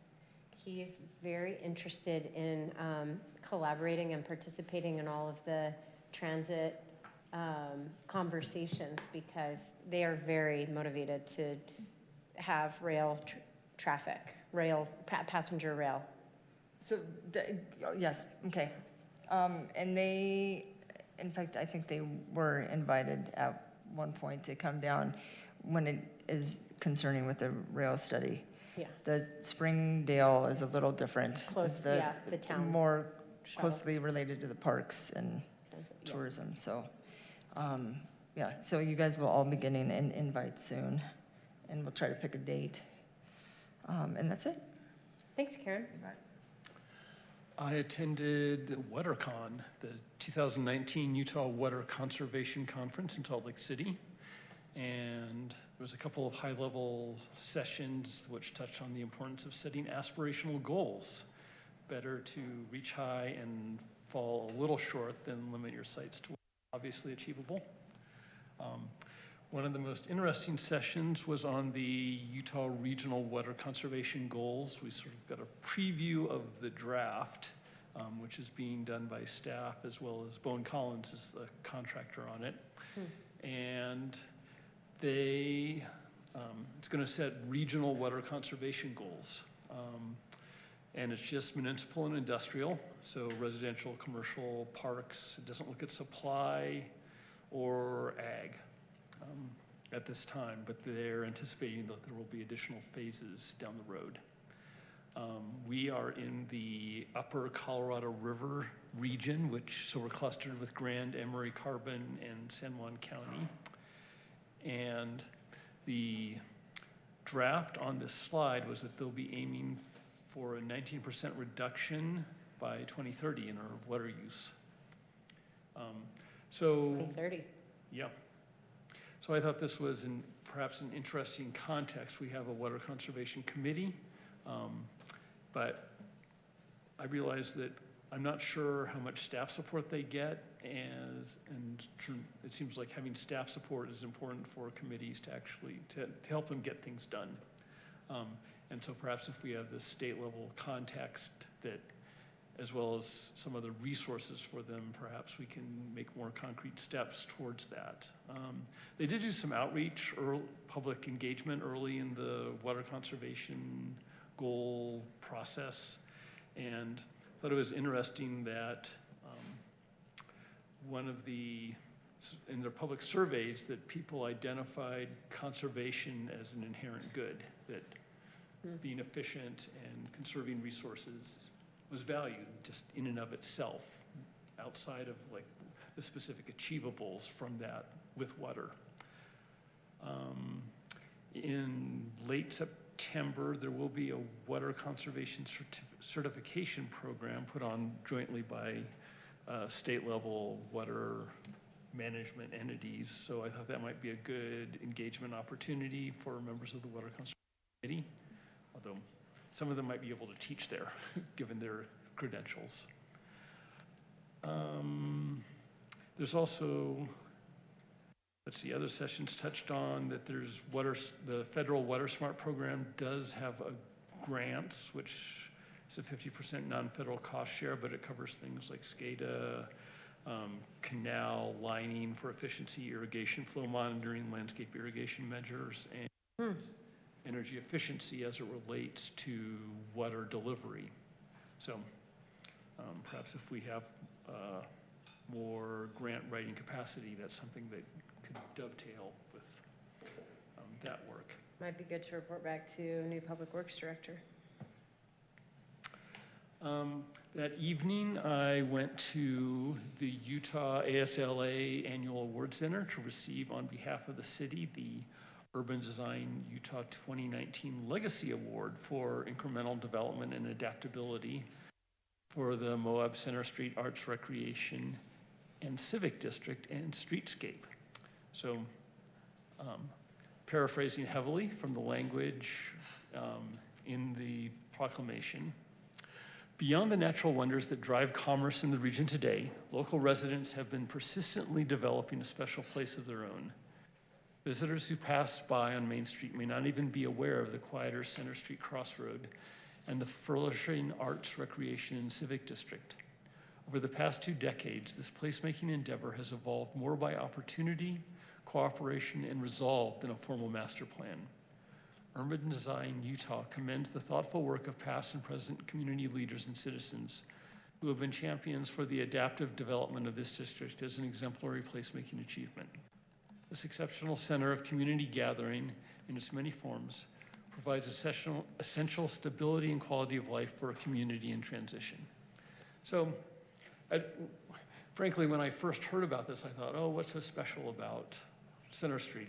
But as this was reflected back to me and they showed slides, it made me proud of all the great activity that happens here. I mean, it's the city, it's the county, it's all the great activity that happens at the ball field and the Center Street Gym, and it's evolved organically. But it is something that I think we can really be proud of. I think our gardens and the library's gardens are really beautiful gardens if you take a minute and just aren't in a hurry, but you actually take a minute and look at what's there. They are pretty. Yeah. I went to a regional transportation plan preliminary meeting. It would cover Spanish Valley and provide useful transportation planning, which is needed by Grand County, UDOT, and Moab City, and to a limited extent, San Juan County. And we might pursue these transportation planning efforts independently, but by bundling them into a regional transportation plan, there would hopefully be efficiency, coordination, and consistency. It could also lend weight to state-level funding requests. It's anticipated that the work would be done by a consultant with substantial funding by all 3 major stakeholders, and it may include federal transit funding as well. So, and work on the scope for the consultant is ongoing. And I've had several conversations following up from our joint city-county meeting to hopefully advance the dialogue about the Arches Reservation system in a productive way. That's what I've got. Thank you so much, Kalen. Thank you, council members, for all your work on committees and in the community. We are now at section 5 of our agenda, administrative reports. I know we have several, so just for those of you that, I've got some comment forms for citizens to be heard. So if you would still like to speak at citizens to be heard or at the public hearing, please do fill out the comment forms. But Joel? Thank you. I'm going to open tonight by thanking staff. We had a huge weekend this weekend between Memorial Arts Festival, Powerhouse, and I have not received a negative email yet today. So that's awesome, because normally everyone loves to tell us when we get it wrong, but no one ever lets us know when we don't, or when we do. So I want to thank staff because it was a really quiet weekend. Powerhouse went off without a hitch for the most part. We didn't have really any issues, and everything clicked along smooth because of everyone was doing what they're supposed to do. So I want to thank them. Public Works Director, We are in the process of finalizing that, and I need to talk to each of you before you leave tonight, just real quickly, to tell you where I'm at and what I'm doing, and make sure that you're comfortable with that before I do finalize something. So please talk to me before we go tonight. I attended the interim session, which, to be honest, wasn't all that useful because they weren't quite ready for the interim session, I didn't think.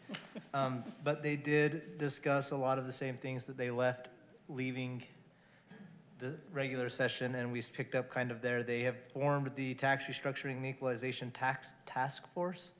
That's going to have 8 stops around the state by July. They haven't released those dates yet, so I don't know if we're getting one. We're trying to get one. The co-chair of that is House Majority Leader Francis Gibson from Mapleton. And he made a comment at the interim session that he hadn't really heard from the small rural communities yet, like Moab, and he named us. So I recommend you. What? I recommend you reach out to him. Wait a minute now. listen very He hard. clearly wasn't at the rural caucus when I So- spoke. We are going back up for the next meeting on June 19th, and 3 of us are going, and he's going to hear from us for sure that go around. So Great. that's how interim session went. We have been working on Powerhouse Lane to try and get it ready for Memorial Day, and the chief is here tonight, I think. Yes, he's in the back, and he's going to kind of brief you on what we did this year versus last year, and last year was pretty successful too, is my understanding. But we have peppered it with signs. There are no parking signs up and down it at this point. We have included new brown recreation signs that say what you can and can't do up the lane, what's permitted to be driven up there, what the parking lot will hold. And so we really think that we're starting to get in a direction that's working, and we're recognizing that it has been a problem. And I think we're starting to get it somewhat under control on those big weekends. And so we'll keep working towards where we have that comfort feeling all the time, not just when we put really extra force into it. I know the officers, though, at one point were just working the road this weekend, and so I appreciate them. The State Tax Commission has started a transient room count audit to a degree. It's not really an audit, but they are asking us to re-verify our room count towards the resort taxes and that, so we have started compiling that information, and so we are in the process of doing that. We met as a body today, as staff. We are starting to implement the Wahoo as those permits are working through. There are a couple issues that we see. We have some challenges that are coming our way, and we have a few things that we are going to bring to you guys for changes, so just know that that's somewhat on the horizon again. Rachel and I met with Zion's Public Finance, and we're working with them on a management plan for our financing and getting the information to them right now so we can start getting secured funding. And so we're pretty excited about that. The chief's going to talk to you real quick, and Rachel and Nora, and then I think we'll be good to go. So, Chief. Thank you, Joel. Good evening. Well, as Joel indicated, we did 3 things this weekend, one of which was managing Powerhouse, and we did that in cooperation with the Grand County Sheriff's Office and with a lot of assistance from our own streets department. So we placed candlesticks, or cones, if you will, all the way along Powerhouse from Mill Creek all the way to the dirt, and then the county placed candlesticks and or cones from their section of the dirt all the way up to the parking lot, with the hope that it would guide people to not park where you're not supposed to, in addition to the signage that was lining the road, and it worked flawlessly. We had not one single parking problem the entire weekend. Part of the efforts that we did on Powerhouse were to, when it got really busy, we would place officers, 2 or 3 officers at Powerhouse to manage the traffic, and literally just shut it down, and as one car left, one car could come in. That worked really well. As I said, we had no parking issues the entire weekend. The other 2 efforts that we did were in response to comments from community members about traffic and issues on Mill Creek and on 500 West. So we had officers, all but 2 of our officers worked this weekend. So people who were supposed to be off pulled overtime duty. I worked Friday, Saturday, Sunday, and we, for lack of a better word, we hammered it. So we did extra enforcement on 500 West and on Mill Creek. We stopped a total of 70 vehicles from Friday to Monday, and that included unlicensed OHVs, people who were speeding, other traffic violations, and so we really got after it, and I think it made somewhat of an impact. So that is something that we're going to continue to do. We have double coverage on Thursdays, and we're going to start doing special enforcement on Thursdays, which will include traffic and foot patrols and illegal camping patrols and a variety of other things. But that, hopefully, every Thursday doing that, we should start to see a little bit of a positive improvement. Yeah, I want to thank the chief. They knew that they had the backing of the council to write tickets and to tow if we needed on Powerhouse. And we met prior to this weekend and said, absolutely, let's go, but let's mitigate it to the best degree we can so we can avoid any headaches if we can avoid the headaches. So we came up with a game plan knowing that we would cite or tow if it didn't work, and we did not write a single ticket, nor did we have to. So it worked out perfect, and I just want to tell the chief thanks. Thank you. Thank you. Thanks so much. Rachel? Finance Director. Good evening. So I'm here just to give an update on budget process, where we're at right now. The fiscal year 1920 budget is on the agenda tonight for approval. We had a public hearing on May 14th. Also tonight on the agenda is a request to send a public hearing and ordinance on the city pay plan, which is for all compensated employees as well as elected and appointed officials. The public hearing for that is scheduled for June 11th. If the budget is adopted tonight, then it will go into effect on July 1st, and I will submit it to the state. If it is not adopted by tonight, it would need to be adopted either at the first regular meeting in June or a special meeting. The deadline for adoption is June 22nd, and the second council meeting isn't until June 25th. And then also at the next meeting, you'll see coming before you the request for a budget opening for our current fiscal year budget, 18-19, sorry, I had to get my years right. There's not many items on that, but in order to increase the bottom line of any one of our funds, that requires a public hearing process and city council approval.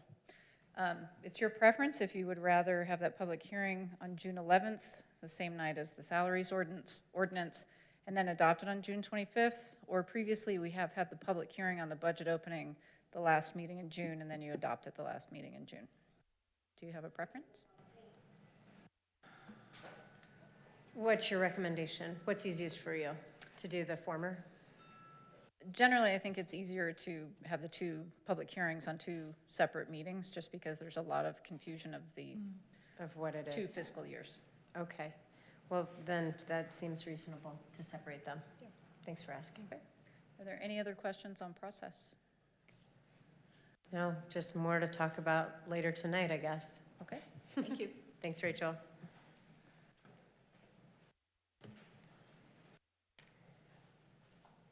Nora Shepherd, come on down.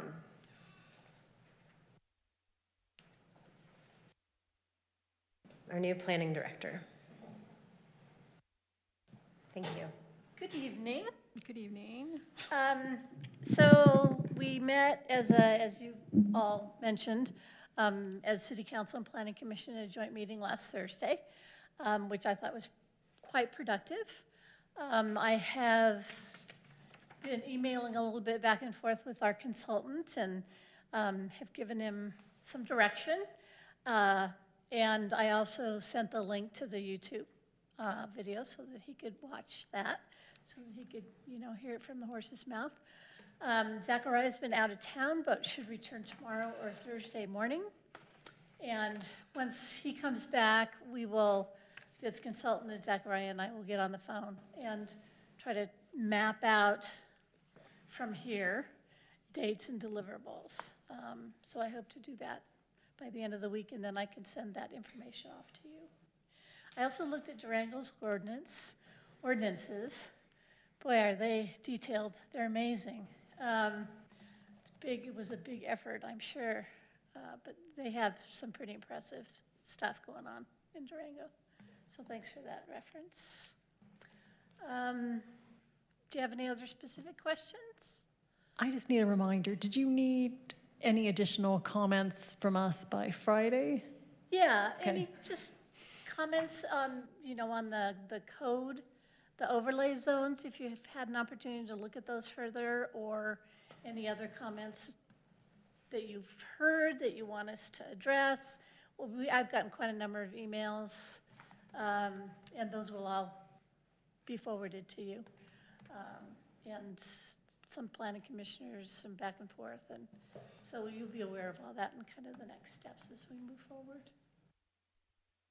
Good thoughtful input too from a variety of people. So. Okay. Thank you so much, Nora. Sure. Moving right along. Before we do citizens to be heard, do we have our students here with us? We don't. We don't. So I was just going to wait to be addressed and then say maybe we could try again next month. Okay. Let's just say we'll try again next month, and we will. But let me just. I'm going out of order here, but I was going to do the presentation of the student of the month for the middle school before citizens to be heard, since I have several comments here. Leslie Valencia and Maggie Groney. So hopefully we can celebrate them next. Can I give you their certificates and their pins before you go? Okay. And then we will do item number 6, citizens to be heard.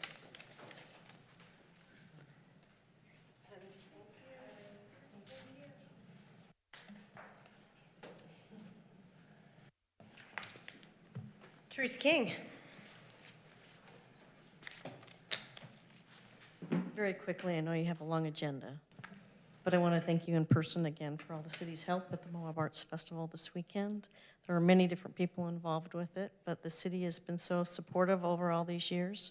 I believe it's fits within the city plan, promoting art and a place for the community to gather in our own city park. And I think the weather cooperated. And again, I wanted to thank each of you. And of course, there's always things we can do better, but that's for another time. Thanks. Thank you, Teresa. It was so much fun. Kirk DeFond.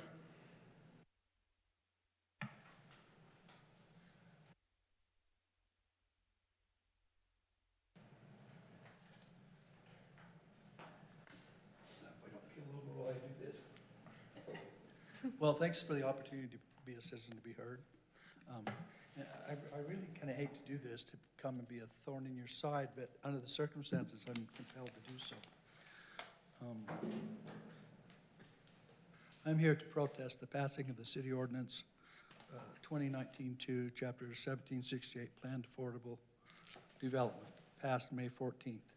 I believe the ordinance was passed without it being complete in content. It is also somewhat vague and contains many questionable clauses. Because of the unavailability of a copy of the finished pad ordinance prior to its passing, I felt there was somewhat a lack of transparency and public process in the writing and passing of the pad. I also believe an ordinance that can so drastically alter the makeup of the affected zones should be complete, well understood by the council, then presented to the public with the proper public hearing to follow. At the May 14th, 2019 council meeting where the pad was approved, the council was still going over a red line version of the ordinance with many new changes, and it seemed there was a fair amount of confusion as to what it all meant. Mayor Emily Niehaus suggested, and 3 council members voiced desire, to take another 2 weeks to let it all sink in. But a statement that 5 or 6 developers were excited to use the ordinance seemed to push for a vote of approval. Although it is nice to accommodate developers when appropriate, it should not outweigh acting in the public interest and following due process. At the town hall meeting for the PAD a couple of months ago, there was almost unanimous opposition to the PAD ordinance. What do you believe has changed since then? It was decided to remove R2 from the PAD, but why? Residents of R3 are not a different breed of people. We have the same vested interest in keeping the same density levels we bought into. I feel we should be treated equal. So either put R2 back in the PAD or take R2 and R3 out. The city is entering a 50-year contract with developers and will need to monitor the affordability of the pads. There seemed to be much confusion within the council as to how this would work and who would do it. The attitude of let's shoot the engineer and get on with the project, or we will figure it out later as we go, is poor planning. And I do not want to be part of an experiment in planning. Obligating the city for 50 years of property management is a big deal and maybe a bad idea. I think changing the density of existing neighborhoods is a taking of right that is unfair and unnecessary in pursuing more affordable housing in the Moab area. There's a 300-unit affordable housing project going on in Grand County on land that Jennifer Spears donated that the city could have participated in.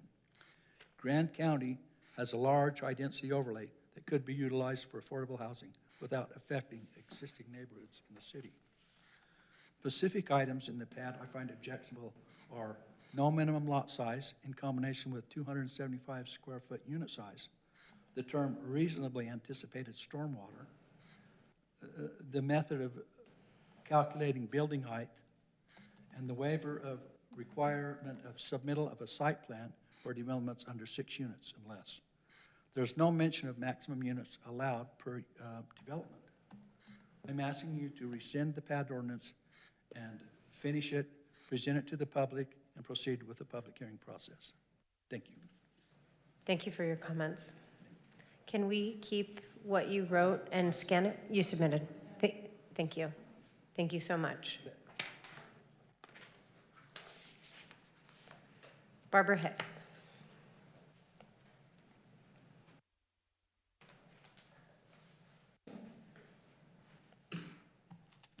Hi there. Hi. Can you hear me okay? Yeah.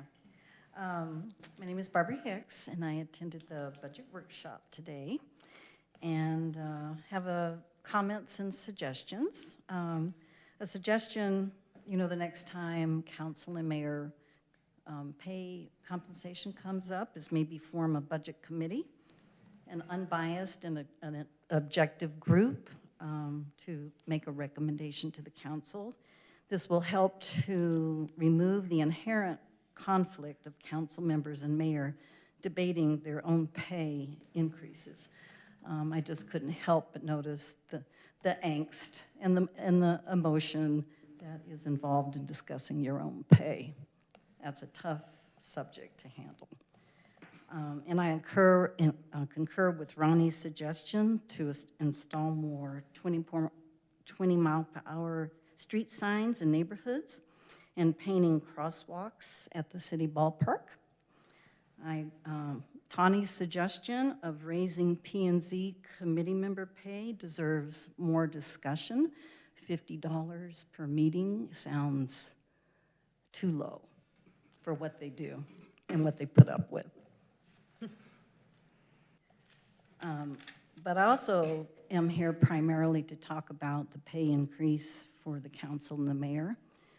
It's long overdue. Unfortunately, there has been no incremental increase over the past 20 years except for an occasional cost of living adjustment. This is why the proposed increase seems so huge. It's a big overdue catch-up, all in one lump sum. And I'm sorry this has fallen on your shoulders to decide. If it had been done a little bit at a time over the years, as it should have been done in hindsight, we probably wouldn't be having this big conversation. The pay increase is necessary to reflect the tremendous responsibility the council and the mayor have to govern our city in the 21st century. 30 years ago, Arch's visitation was 700,000. Now it's over 1.5 million. It's not Mayberry anymore. It was 30 years ago when I moved here. We've grown, and the problems and challenges that face our rural community are like a big city. I think it's time to fairly compensate our council and mayor for their time and expertise it takes to govern our growing city with 21st century demands. And for those of you that do not want, an increase for yourself, and there were varying reasons for that. I respect it, I applaud it, but please think of the next generation of city council candidates. Fair compensation will help recruit potential candidates and retain the ones that you have. Thank you for allowing me to make my comments. Thank you, Barbara.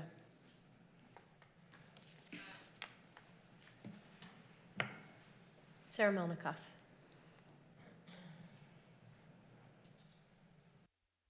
I have one suggestion for Ronnie. If you do take the razors up, don't drive around the State House, drive around their homes. Oh, yeah, at night. Yeah, so they can experience living in a war zone. No earplugs either. At the risk of sounding like a broken record, which hasn't stopped me for the past 15-plus years, I've been talking to different councils and mayors. Recycling, recycling, recycling. You're talking about how nice Center Street is and the ballpark. The recycle bins have been sitting outside across from Kyle Bailey's house for 3 weeks. There's no recycle bins in the ballpark. It's not working. It is not working. And regarding the budget, I think for sustainability, you need to at least double, because every cent you put in it, you're going to get back so much more that has not a monetary value on it. But talking about conserving water through recycling, saving air and water pollution, creating jobs, teaching respect for the environment. All the experts say we have about 12 years left to make our planet remain habitable. Habitable. Recycling is like the building blocks of sustainability. It's the alphabet of sustainability. And it's very important to put your energy into that. So much emanates from that that's positive for the entire community. So I've been running around. I'm at the recycle center 3 times a day sometimes, collecting recycling, taking it up there. I think the time has come for everyone to start working together.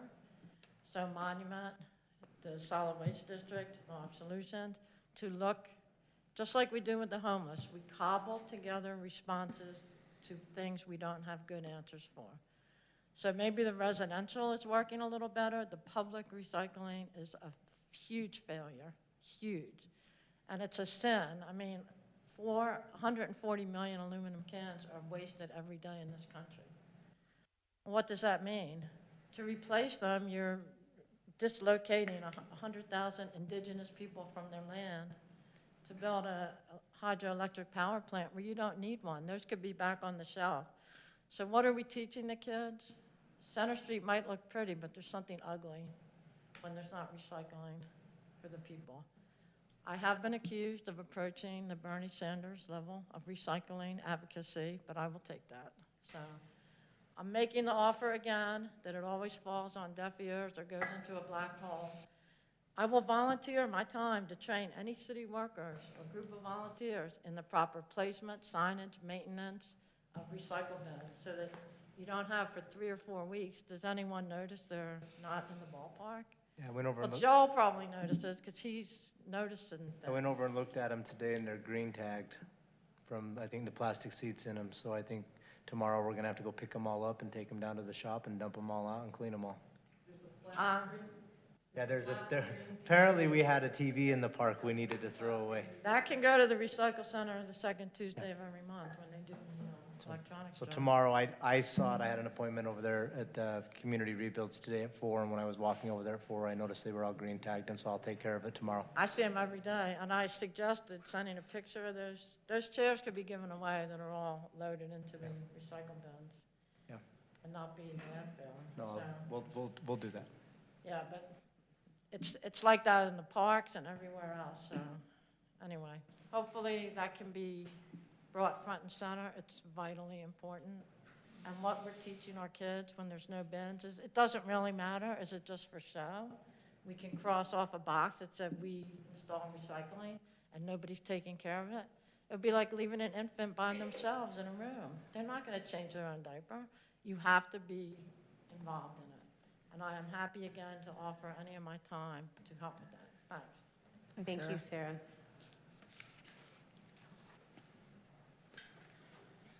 Deb. Sletcha? Pronounce your last name for me. Slechta. All I wanted to request is that if there is any thinking of removing parallel parking on the business district of Main Street, I am against that. I am for the parking garage. I think that that definitely will work, but I also see a grave need to have people very close to the shops because of the elderly. I see it constantly throughout the windows of the shop. People use my alleyway to get the walkers out and the wheelchairs out, and I feel that it is a true need to have parking very close. I get complaints about, I mean, the city parking is so close to me, it's ridiculous, and I still get complaints from customers saying that they had to walk so far and you know, they need to sit right away. So that's just where I'm coming from. It's just to put that in. So Thank you. Thank you very Thank you much. for that comment. You might want to stick around because we've got a conversation about that coming up. Are there any other citizens to be heard tonight? We will move on to our public hearing. 8.1 in section 8 of the agenda, 2019 Community Development Block Grant Application. This is our second public hearing. I have a lot to read, bear with me. I, Emily Niehaus, Mayor, open the public hearing for the Cdbg program. The purpose of this public hearing is to allow all citizens to provide input concerning the project that was awarded under the 2019 Community Development Block Grant Program. The city has amended its capital investment plan and decided to apply for funds on behalf of the ADA accessibility improvements to downtown recreation facilities project. The application was successful in the regional rating and ranking process, and the ADA accessibility improvements to downtown recreation facilities project is programmed to receive a $74,000 grant from Cdbg. Assistant City Engineer Mark Jolisant will be project manager. This project primarily involves construction of an enclosed vertical wheelchair lift for the purpose of providing one ADA-compliant access to the 3 floor levels at the Center Street Gym. The structure is split level with an entryway at ground level and all gym facilities located on the other 2 floor levels, which are currently only accessible via several staircases. Construction of the lift will require removing existing concrete and excavating a pit for lift access to the lower floor and providing the necessary concrete walls and slab in the new pit. Additional work could include touching up paint where it has been damaged due to the proposed work, modifying existing handrails to close or open pedestrian access routes as needed, and installing trim or other aesthetic treatments to further integrate the new lift into the existing structure. Additionally, project will provide the Center Street Gym and the Moab Arts Recreation Center with ADA-compliant tactile signage with Braille. These signs would be used for wayfinding and to label restrooms and other permanently designated rooms. Anyone with questions, comments, or suggestions during the hearing, please identify yourself by name before you speak. The clerk will include your names in the minutes, and we would like to specifically respond to your questions and suggestions during the hearing. Again, this is the Cdbg second public hearing. And I will now open the public hearing for comment.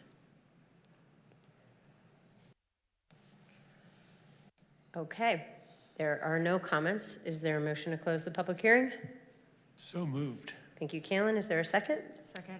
Thank you, Karen. All those in favor? Aye. Motion passes 4-0. And we are moving right along to old business. Sorry, just a sec. Resolution 33, 2019, a resolution approving a cooperative agreement with the Utah Department of Transportation for construction of a downtown parking structure. Joel? So this is the same agreement that we talked about last meeting. We discussed the fact of whether or not parking would be removed off Main Street. That was addressed in the meeting and has been addressed in meetings with UDOT since. That agreement would not require any parking be removed from Main Street. It would allocate funds to build the parking structure itself. Any funds that were left after that could go towards the Main Street project. So it would not necessarily mean removing parking by any stretch of the imagination. It could be used in a lot of ways.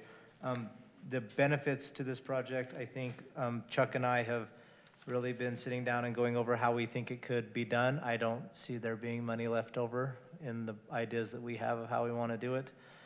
The other benefit to it is UDOT is going to give us the money up front, and that money will go into our accounts, and we will be generating interest off that money for 2 years, basically, as we're getting the project underway and going and getting the money spent. So there's side benefits to taking this agreement as well.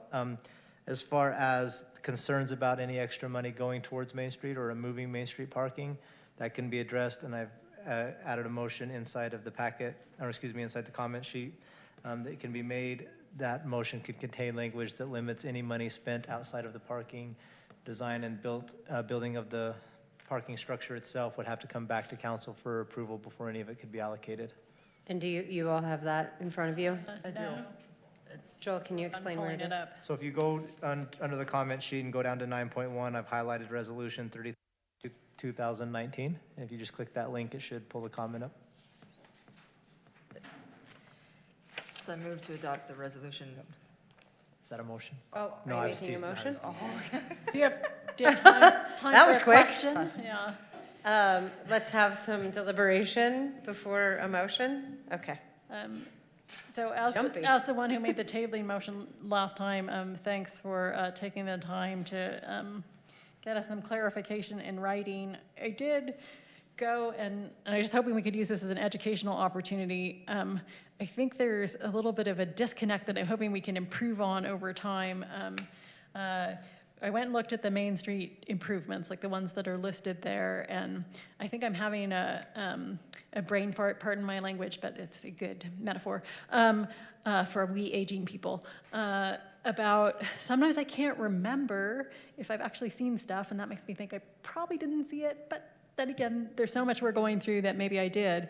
But I don't remember ever seeing the Main Street improvement stuff. Do other people remember seeing it?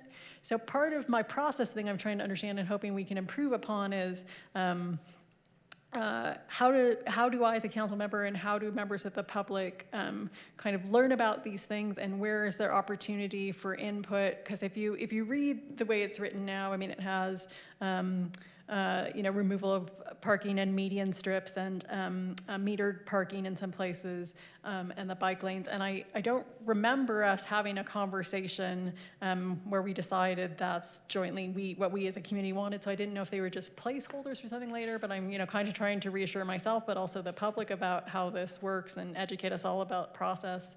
That's a great Yeah. question. Yeah.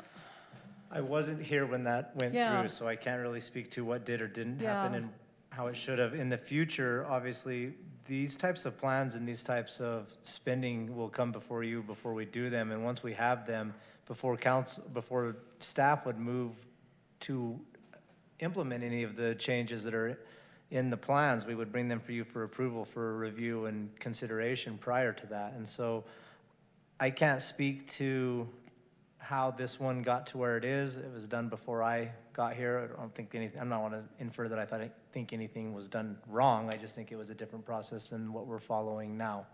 And so as we go forward, these types of things, in order for them to become guidelines for the city, will be adopted by you and given to you at a council meeting before we would act under them. Okay, yeah, They're just paper with words on them until you guys bless them with a vote, so.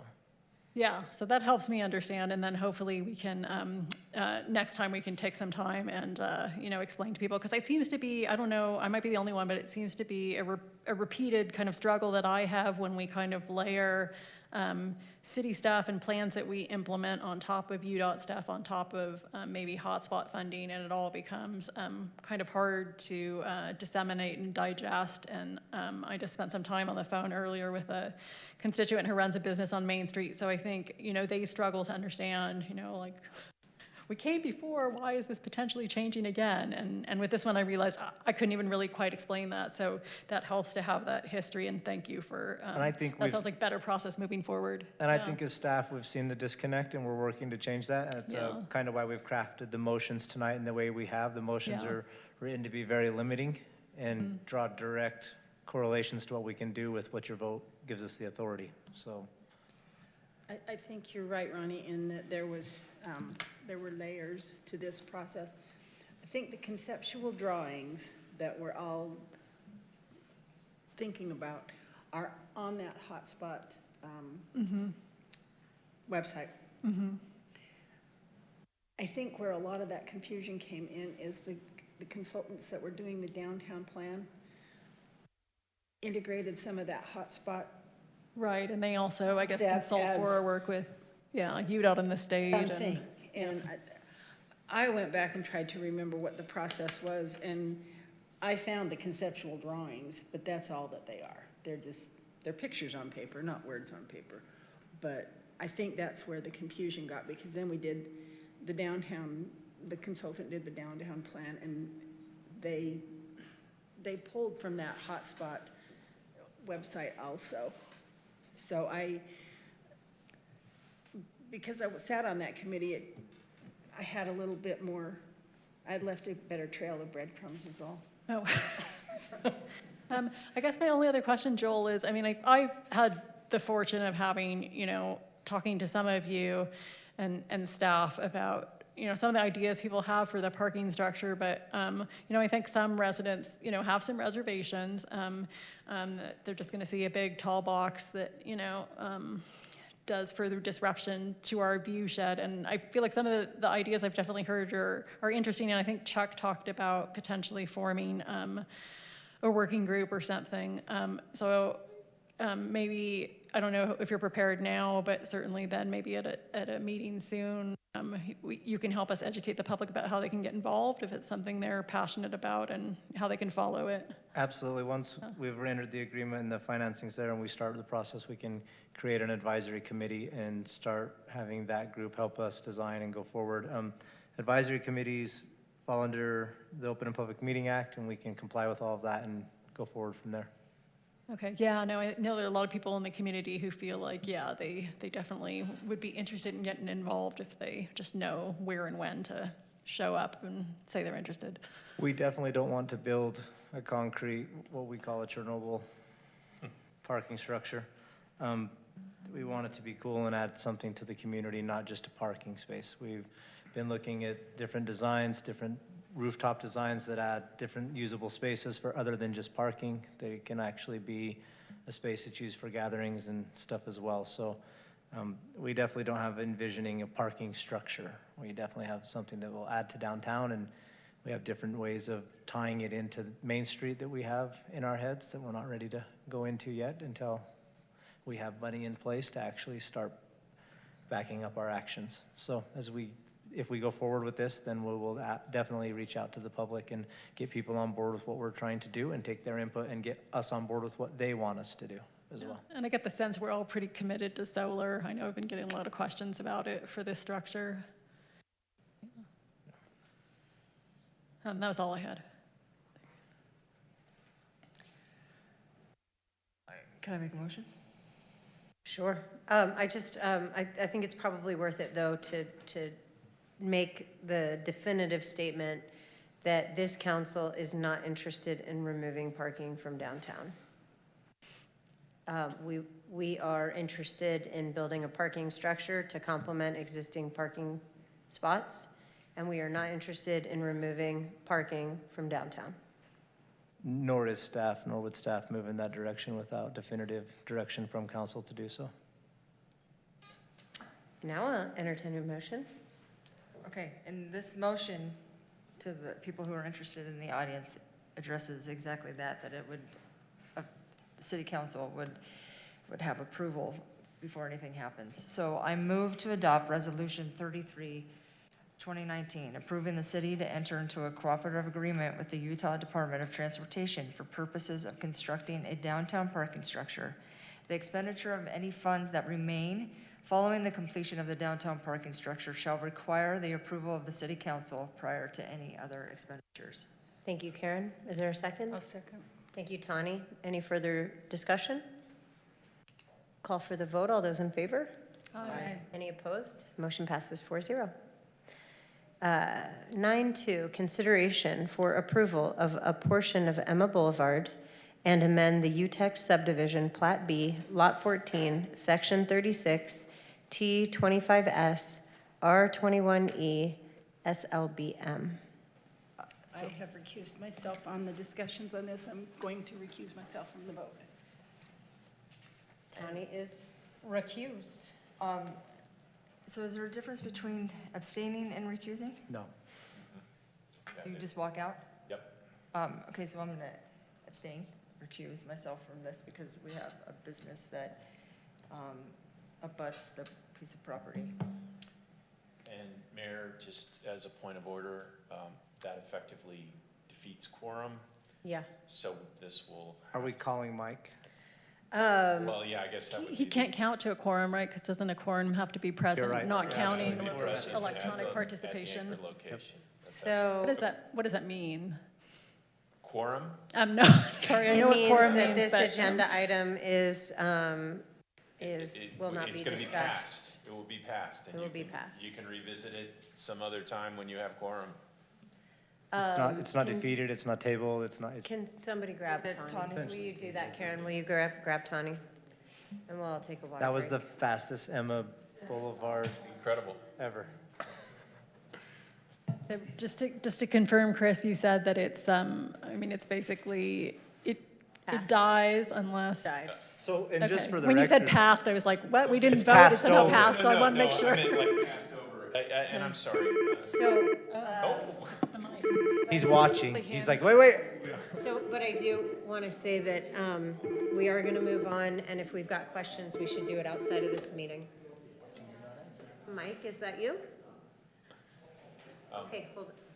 I do want to say, in the future, just a sec. I if this think comes what would be back, when it best comes is back, if you, if two recuse, that will leave did 3 of your, you. And to computer. pass, it will have to Okay. be 3-0. 2-1 vote is not a Yeah, passing vote. thanks, learned that the hard way Can you hear earlier me this now, year. Mike? Mike, can you hear me now? Yes, I can, thank you. Okay, so because you are not present and because quorum is required, Tani and Karen recuse themselves from item 9.2. So we are going to move on from that item. So we are now at 10, new business. Well, Mayor, that's fine, I appreciate that. However, I do plan to listen and attend all the way through the session. So if you guys prefer to keep your original order, I am fine with that. That works. Okay, so we are at 10.1. So he's going to participate from this point forward? Yes. Okay, so the recording needs to just reflect that Mike is now participating, so.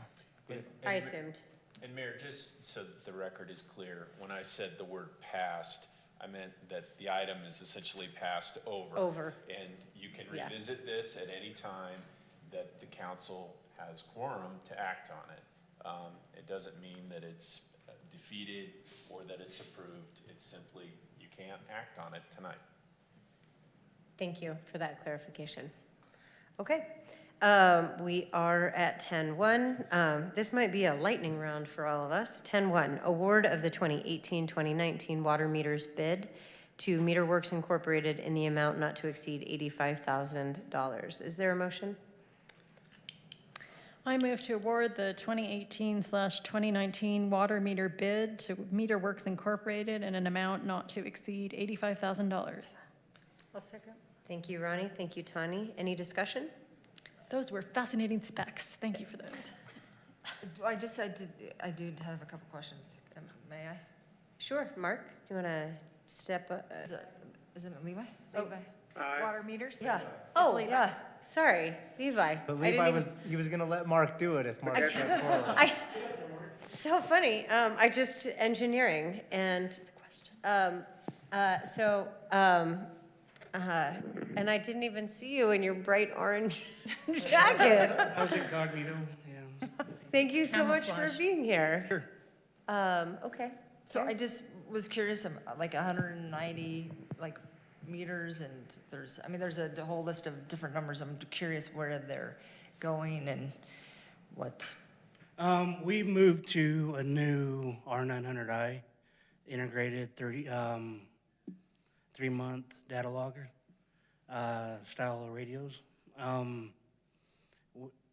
Probably less than a third is currently these styles, and they only have a 10 or less life expectancy on the older ones, closer to 15 on the newer ones.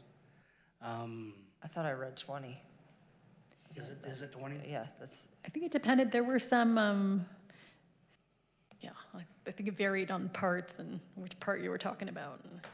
I just was very impressed. There's no lead allowed anymore, and which was no, but sorry. Go ahead. And so we are diligently replacing them. We have them freeze in the wintertime, so that doesn't help the life expectancy at all. So, yeah. So do you think we'll ever get to a point where we'll have, water meters on? 100% R900i. We have roughly 2,000 water connections, and $85,000 doesn't buy a whole lot of meters when a 3/4 inch water service meter is with the radio is $240, and so it's gonna take a few years to get them all integrated over to the R900i.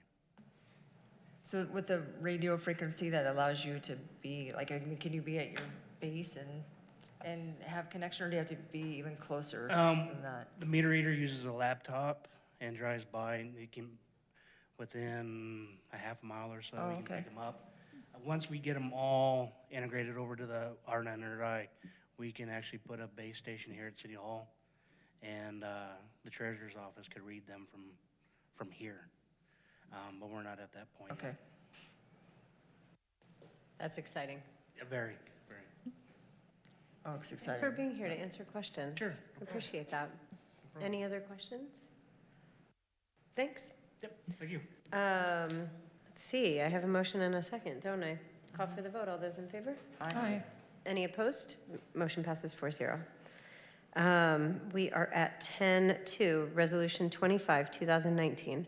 A resolution conditionally approving the Wild Goat subdivision, a minor subdivision of 450 Mill Creek Drive, located in the R2 Residential Zoning District, as referred to City Council by the Planning Commission. Is there a motion?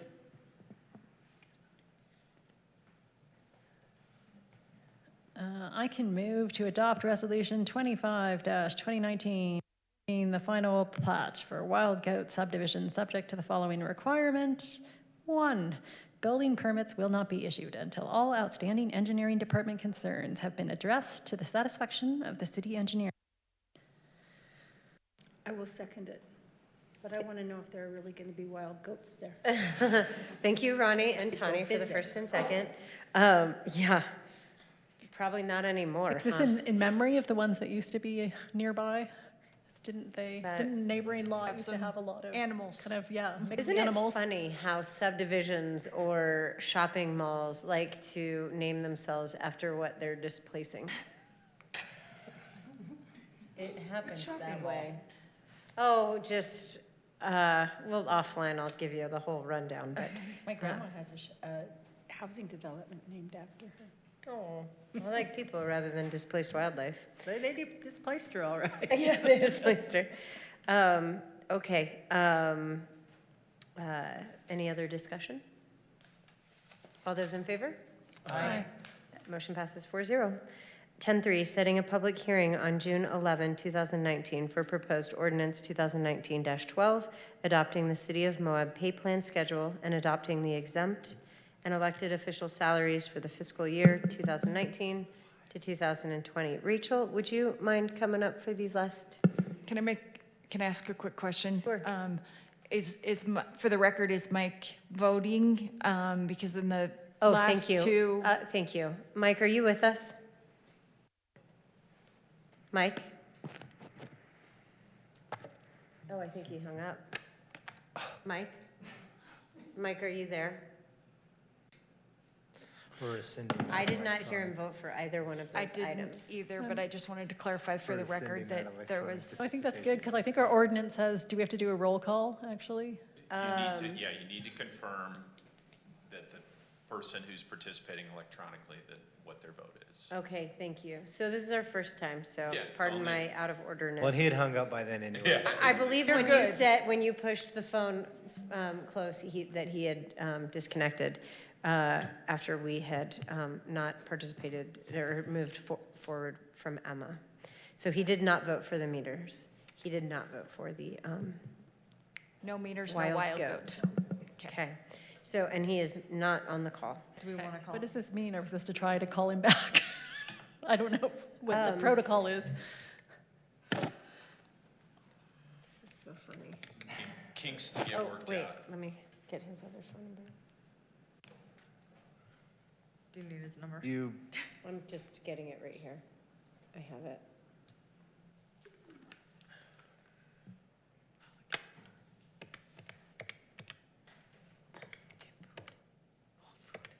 Probably shouldn't read it aloud. What, do we have it on the website? Oh, well, some of us share cell phones more freely than others.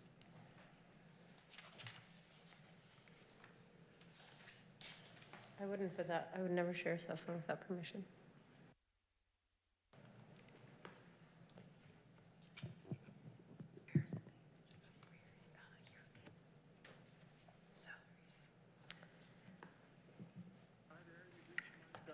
Okay, so moving on, he did not answer his phone. So Rachel, we're here to talk about setting the public hearing. I want to point out to this council that agenda item 10.3 is setting a public hearing. Agenda item 10.4 is talking about budget. So this is really just setting the public hearing, although Rachel would appreciate some deliberation as to direction about how or what is advertised in that public hearing. And Rachel, that direction can come when we discuss 10.5 in the final budget, correct? Sorry, 10.5, yes. So at this point, we just would like to set the public hearing. And I've drafted the motion to reference that. Thank you. So is there a motion? I'll call for that motion. Hopefully it's updated. I make a motion to set ordinance 2019-12, adopting the city of Moab pay plan schedule and adopting the exempt and elected official salaries for fiscal year 2018-2019 for public hearing on June 11th, 2019. I'll second the 1920. Sorry. Oh. That is, yeah. Fiscal year 2019, 2020 for public hearing on June 11th, 2019 in amounts as recommended in item 10.5 of tonight's agenda. Thank you, Karen. Is there a second? I seconded it. Yeah. Thank you, Tawny. We can talk now, but it sounds like we're going to talk at 10.5, agenda item 10.5. So all those in favor? Aye. Motion passes 4-0. Rachel, I think just stick there for a second if you want.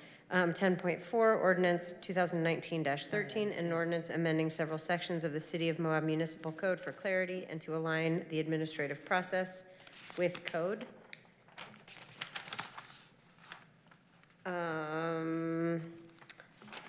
Unless you all want me to read this, I will.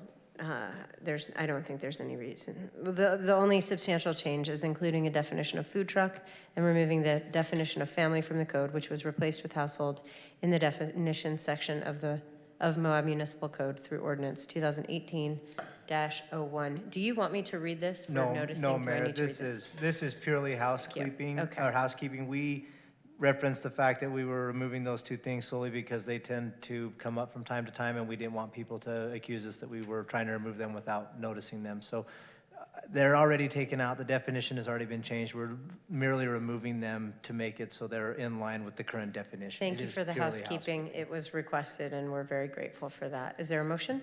I move to adopt ordinance 2019-13, amending various sections of Title 6, 9, 12, 13, 15, and 17 of the Moab Municipal Code. Thank you, Tawny. Is there a second? Second. Thank you, Kalen. Any discussion? So I intend to vote for this. I think it has some needed cleanup.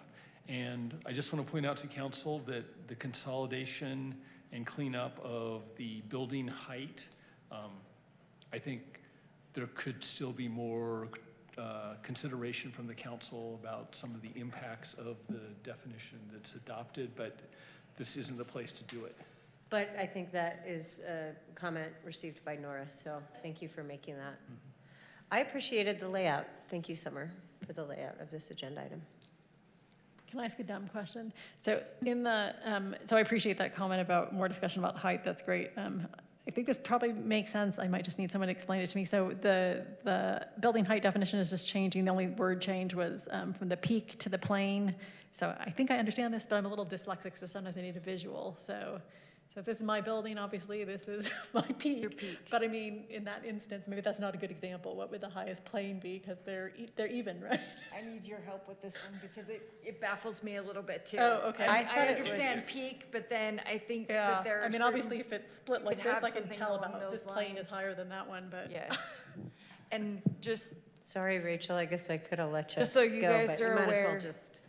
that definition, the reason why we put that was the most recently adopted definition as far as building height that was in the Workforce Affordable Housing Ordinance. So to make it consistent with the most recent adopted, we just went there, and of course it can take further revision along the way. And it's what's used in the building code. Okay. But the building code is addressing building health safety issues and engineering and for planning purposes and how people perceive buildings from the outside.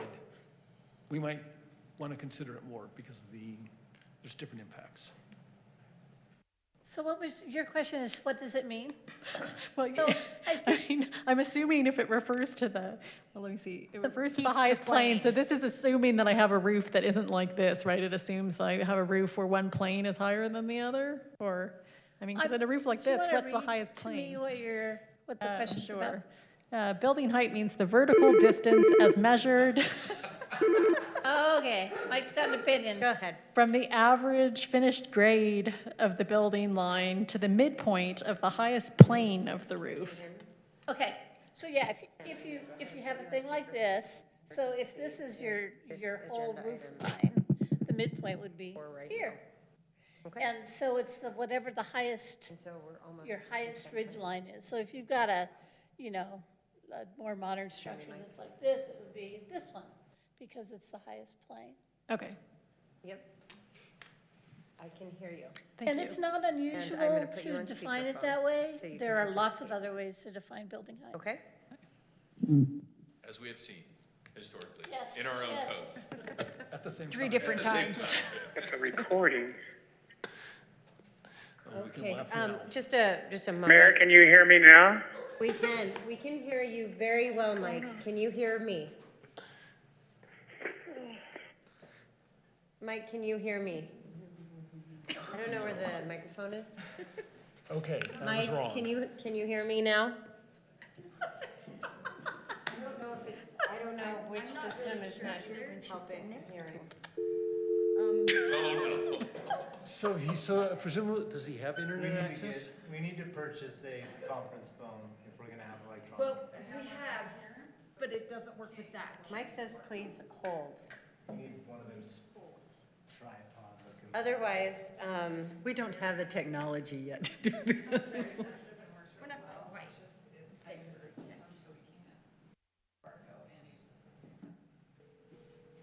That's probably something we need to address by.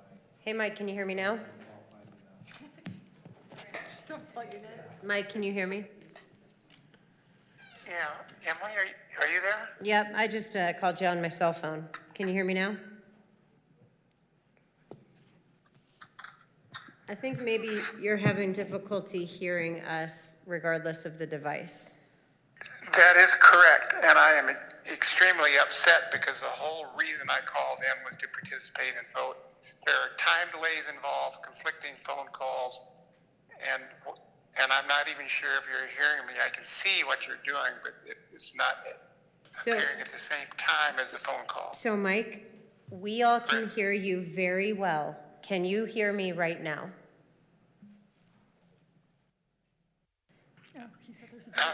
So clarify for me. Mike, I want you to hear me on the phone. So can you mute your video, please, and listen just by your phone?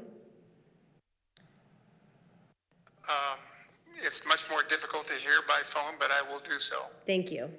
Because then you will not be subject to the delay. There is a 5-second delay. So what we will do is just, you are here, and hopefully we'll all speak into our microphones and he'll be able to hear us and let us proceed. So I don't know where we are. You have a What's motion happening? and a second for Okay. Any final item 10.4. deliberation about this item? I'll call for the vote. All those in favor? Roll call. Aye. You have roll call because Oh, sorry. on the phone. Oh, I'm sorry. So Mike, we are voting right now on 10.4. And I'm going to do a roll call for the vote. Kaylin? Yes. Karen? Yes. Tawny? Yes. Ronnie? Yes. Mike? Forgive me, Mayor, which item are we on here? We are on 10.4. Stand by one moment.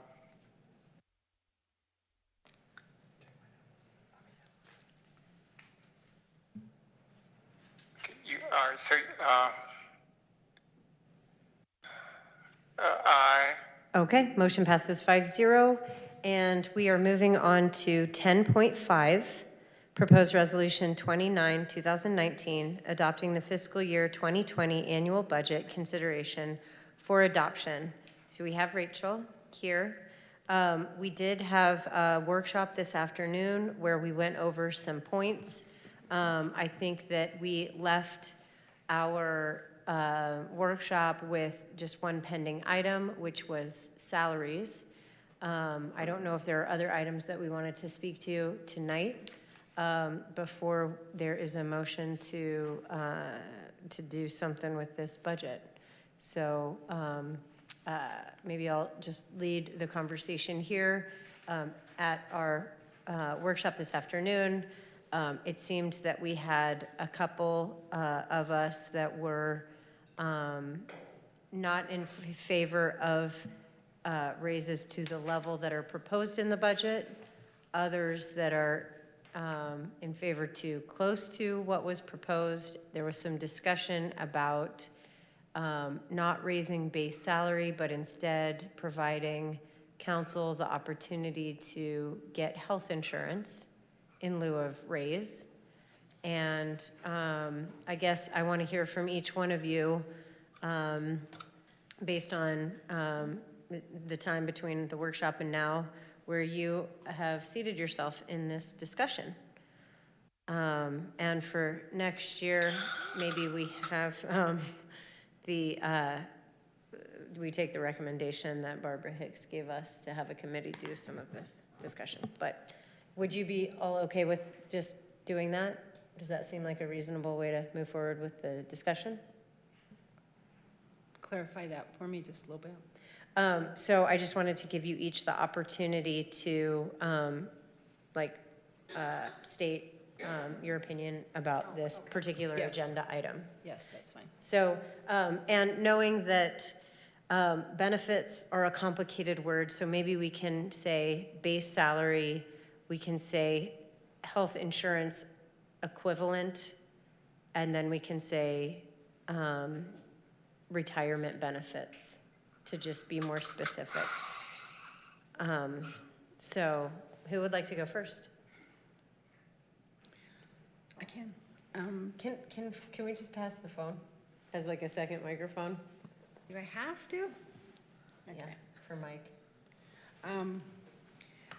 I'm not prepared to support this the way that it sits on paper right now. I realize that we set the public hearing for June 11th on these salaries. I am wondering if we can take Barbara's suggestion and implement it this year. I don't know how we massage the public hearing, if we move it, if we get that committee together and get it knocked out in 2 weeks.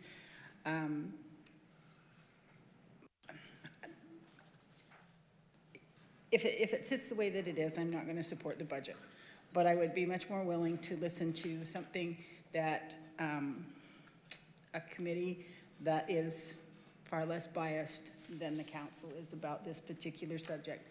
Nothing else on the budget concerns me. And I don't know how difficult that would be to do in 2 weeks, Joel. I don't know. Well, let's go through and see what everybody else is feeling. And, cool. Yeah. Thanks, Tawny. Karen, you're next. You're next. Because you've got the magic phone. Well, you don't have to take it. I can pass it either way. Right. Right. I'm willing to move forward with how it stands right now by adding, how are we trying to say that? Health insurance, bringing back health insurance for council members.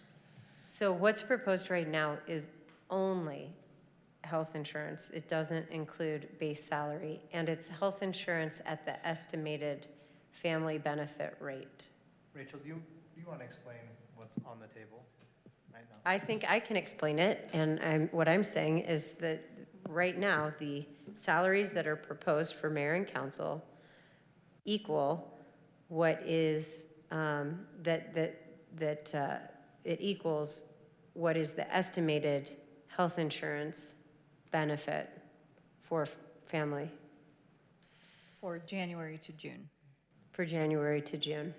And that we did amend it to include base salary for July to December, but then we didn't include base salary for January to June. That is correct. Yeah.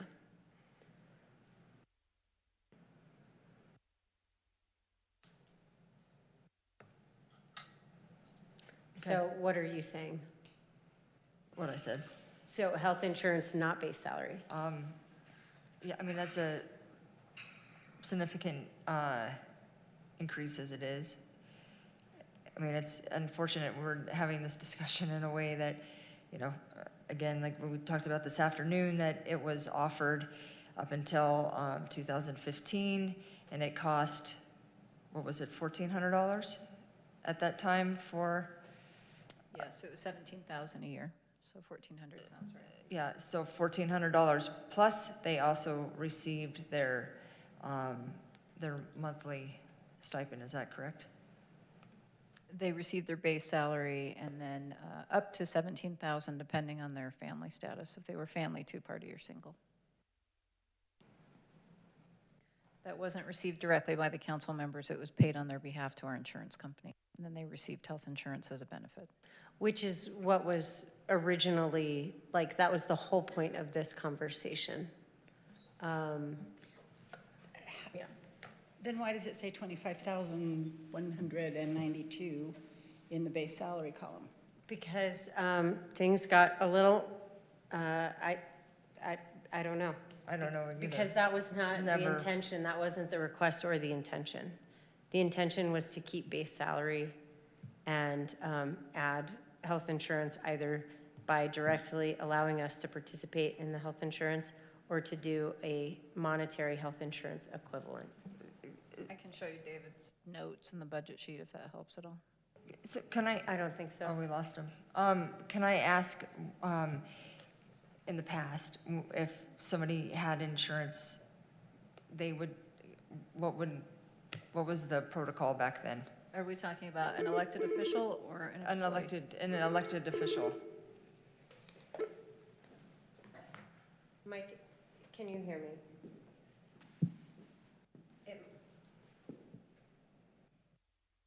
Okay. We'll just keep going this way, I guess. So previously, when the council was on our health insurance plan, if an elected official had other coverage, they had the option to opt out of our health insurance completely, or since 1994, we have had what is now a health reimbursement arrangement, where the amount Oh, that that's we right. would have paid in the premium goes into an HRA account. It's similar to an HSA account, but different in that it's 100% employer contributions, and any monies that are unspent at the end of the year are forfeited by the employee and come back to the employer. Gotcha. So if all of it is not spent on medical expenses, then it comes back to the city. But they had one of those three options. They could be on our health insurance, they could completely opt out of both, or they could take the amount that would have gone in premiums into an HRA. Okay. And for what it's worth, can we go back to the history tab, please? That while we are saying that the health insurance was no longer added in 2015, the former mayor did have health insurance benefits until the end of his term. Yes, that position did still qualify.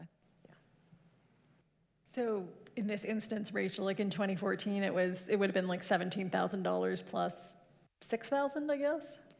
For council, yes. Did I read it that way? Yes, that's correct. So I'm still a little bit confused about the numbers being proposed. So the numbers being proposed now would be what we get paid now, which I think is $86.52. So plus, let me actually clarify really Yeah. quickly, because that is just health insurance. So if we take this amount,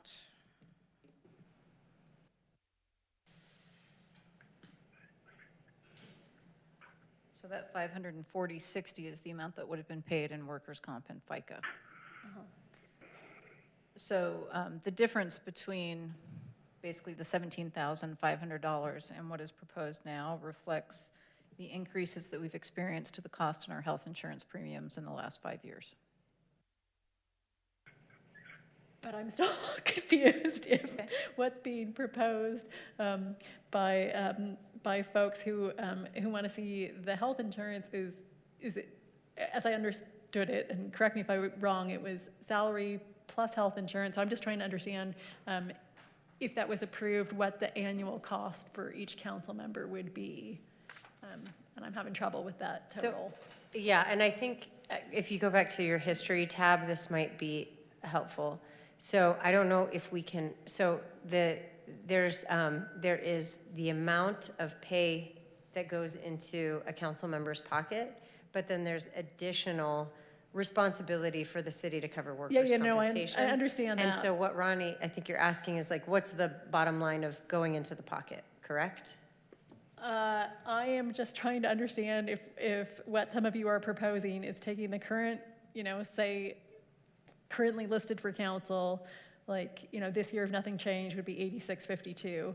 So I'm trying to understand what you're adding to that. Okay, thank you. Yeah, that's a good point. Sorry, really bonehead basic math. No, and while That's you're where I'm doing at. that, Kaylin, do you want to share, because you haven't shared yet your position of compensation? So I support the proposal. I feel like it's fair. I feel like there's still a service component. This is not fully compensatory for the impacts on me as a council member as I've experienced them over the last 3.5 years. That's okay. But I think this brings us more on parity with what the council used to receive, adjusted for inflation, but we've got more on our plates now. The one change I would make is that from what I've observed of both the previous mayor and yourself, the mayors do more work. They have more responsibility, and I think that their annual salary should be higher. So I would advocate for raising that so that it's there's more parity with the historical norm that's been set for the mayor to be paid more. And I appreciate you trying to be on par with all of us, but I mean, you do have quite a bit more responsibility. So what would that percentage look like? I mean, it looks like it's like so awkward. I know. Well, we're trying to. I feel like we're trying to look into the past to create rationales for what we think should be. So what I would would that just say 30. 30%? Like you get about 4,000 more than the council now. So. But I mean, we can look into the past as a crystal ball for the future. And Could we look at just like the percentage and apply the percentage? sure, I think that's a very reasonable approach. So it would, I think that would be least awkward. So 30% over what council currently makes. No, not 30%. It's whatever that The ratio difference. is. So currently, 8652 over 12,669 is what percent? What percent? You know what It's I'm? roughly 30. It's not exact, but it's roughly. 46? That doesn't seem right. Love doing math on live. Oh, I know. Wait, you're a math guy? Well, yeah, I was about to explain it to you. So That over that divided by, is that correct? If you take 46%? 8,652 and multiply it by 40%, 46%, then you. Carter's using the calculator on his watch, so it doesn't count. Seems high. that's the percent added. So if you take 46% of council salary and then you add it back, that's what the mayor's salary is right now. She's getting 46% more than us? No, that, Is the goal that you would like? The way I look at it is that they're getting like 75% of what you're getting. that's what I thought. Yeah, that it's more like 25%. But it's not. 25 and 46 doesn't add up to 100. No, it doesn't. So right now, if you look at the council's salary of 8,652, Yeah. you increase that by 46%, then you get almost the mayor's salary, Okay. current salary. Okay. Well, Can I offer one more way to think about this? yes, please. The mayor's salary is 146% of the council salary. Oh, yeah. Right.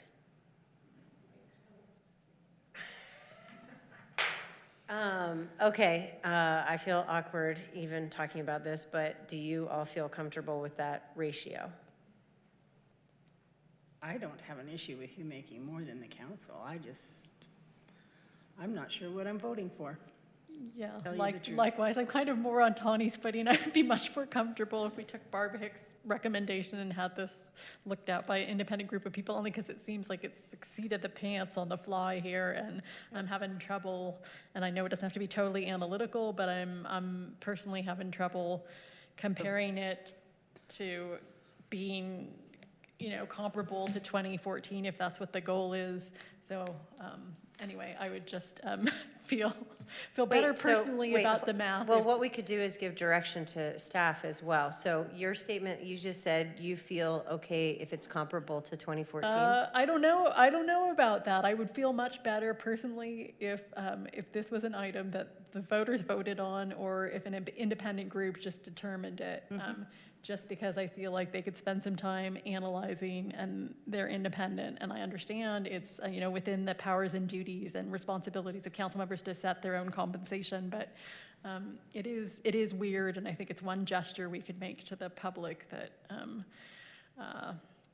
and I think if your goal is to get back to where you are in 2014, I think educate an independent panel because I think most of the community didn't know till today, I certainly didn't, that the council had insurance until 2014. I mean, I think you could get... And the mayor had it until you could get something, right, 2016 or... 2018. But anyway, that would be my preference, but maybe I'm just passing the buck. No, I would agree with that. I would rather have somebody independent look at it and come up with something that doesn't feel, first of all, so confusing.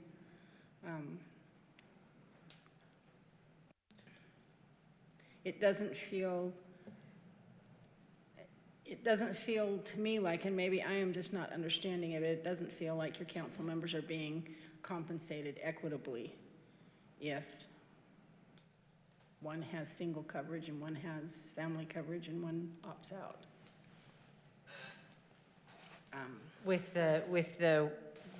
if council is not receiving a health insurance equivalent? So like if council just. I would opt out. So where is the equity if somebody else has a $2,000 a month benefit for family coverage? Now, maybe I misunderstand it, well, so but- the equity in your case would be that in lieu of, instead of having council members go into getting health insurance, then you're saying you would prefer the health insurance equivalent. I'm not saying what I would prefer, I just don't understand how that is equitable amongst your council members. And Have any I problem guess- with the mayor making I think you would more have to money? structure it so if someone was taking a full family, someone was taking two, someone was taking none, that the difference would be remitted in salary. And that's the only way you could do it, I to mean, how make did it they do it in the equitable. past? I mean, this has been done. This isn't new. We're not Right. reinventing So anything. in the past, it wasn't viewed as salaries. It was viewed as a benefit. And each of us has a different benefit depending on our family status, depending on the wages that we earn. Obviously, someone that earns more, if the mayor's earning more, we're paying more in a Social Security and Medicare benefit than we are for a council member. So as far as making that piece equitable, it's the same issue that we have with all of our employees. Right. Employees get different level of benefits depending on their personal status. If someone were opting out of the insurance altogether, they could receive the exact same benefit that they would have received into the health reimbursement arrangement, meaning that you would draw from those funds to pay for any unreimbursed medical expenses that your other insurance didn't pay for. But don't the employees pay a portion of their premium? They do. The amounts that are reflected here already has that deducted. So you wouldn't be receiving the amount. Basically, we would be deducting that amount from what went into the health. I understand that that's been deducted from these amounts, but they're paying based on their own family status also, correct? Yes, and the amount that would go into the health reimbursement arrangement would already have that amount decreased. So you would not get the amount that you would have paid in as an employee. So can we reframe this as, again, like how it was before, not a salary, but as a benefit? So Yeah, because that's the other option, is that we get the same COLA salary increase as staff, as we are staff, and that we can get health insurance through the city, and that's the. So I've labeled that as the KGN option because you were the one that brought that up. Oh. So that shows your existing salaries, and you could add COLA onto that. This year it'd be 2%. I can add that in. And then the benefits, mayor benefits versus council benefits. Mayor benefits is just slightly higher because of Utah retirement systems. So the amount that's in benefits. And is that because the salary for mayor qualifies for retirement, but the salary for council doesn't? Correct. And what is that threshold? $12,300 per year. Exactly what was increased in 2015. Correct. When the council lost their health insurance. In order to vest, though, do we want to have that discussion? You have to be in the system for 4 years unless you have prior service, but it is cumulative. So if you work for any other URS employer at any point in your career, then it's a cumulative service. You don't lose it. There's a time period where you have to if you have invested, there's a window where you have to get back into the system before it goes to the big black hole. For tier 2? Yeah, that's not the case for It tier does- 1. but Yeah, tier 2, sorry, tier 2, doesn't sit forever. Some of our elected bodies are tier 1. Some of Yeah, the well, they would members be, are elected. my guess is if they're tier 1, they're Already vested. vested. And if we don't know what URS is, I have a feeling we're not vested. Yeah. I know what URS is because when I worked for the state of Utah, I think I had a URS retirement. So the only reason I bring that up is if they literally count it to the day when you vest. And so if someone was elected, they were sworn in January of 2020, we paid into retirements. If they were, for some reason, because of the way the calendar worked, they were sworn in January 5th, 2020. 4 years later, they didn't run for re-election, they got beat, and they got sworn in January 3rd, 2024, and they were 2 days short of vesting. We will have paid a lot of money to the state that now sits there and goes to the state. But right now, mayor is the only position that qualifies Yeah. for that. If that changes in the future for council, if you know during your political career you're only going to spend 2 years or 4 years, you can opt out of that system. Yeah. It is For not what it's gotcha. worth, I don't think I'm receiving. I don't think I'm collecting. Not until you retire. Not until you retire, you don't. But I'm not even like. She means she's not collecting the benefit. I don't think She's I'm not claiming she's the not in the pool. benefit. Yes, we pay contributions to Utah retirement systems every time you're paid on your behalf. So you have to get reelected to get that? No. Just another. I think I'm vested because of the state. You probably are. Another note, so earlier at the noon workshop, some of the discussion was that council being eligible for the same benefits that employees are eligible for. So example, the question of family versus two-party versus single. With an employee, if we have an employee that's family and we have an employee that's single and we have an employee that's two-party, we do not give them a differential in their pay based on the reduced amount that they're receiving in benefits, because they're still receiving the full benefit that anyone working for the city would. It's their personal life that dictates whether it's going to be single, two-party, or family. So it's not seen as a reduction in pay. It's basically a. It is what it is. Yeah. Yeah. Like every other employer. Right. I mean, yeah, that's how it works. That's how it works. And it can change. We change our family status, change our two-party status, change our single status.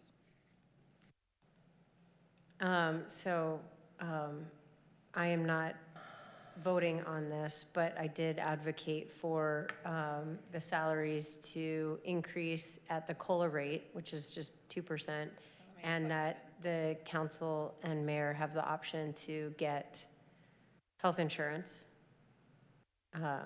through the city. And our representative from our health provider was here today, actually. And so we talked to him about creating the elected pool that you guys would qualify under. So those salaries now reflect the proposed COLA of 2%. Just highlight this. Because I think we want to continue to do that no matter what, so that we're never in the catch-up game again. Right, council? That council is staff, and all staff receive a COLA, so that should just be an automatic. We adopt that ordinance every year. So right. If the council gives us direction every year to do that, we can certainly include it. So applying. But I just want to say that with what I'm suggesting, that I hear what Tani is saying in terms of equity, and if someone's got a bigger family or a smaller family or opts out, that the health insurance equivalent might be a more equitable way of approaching this. So I just wanted to recognize that.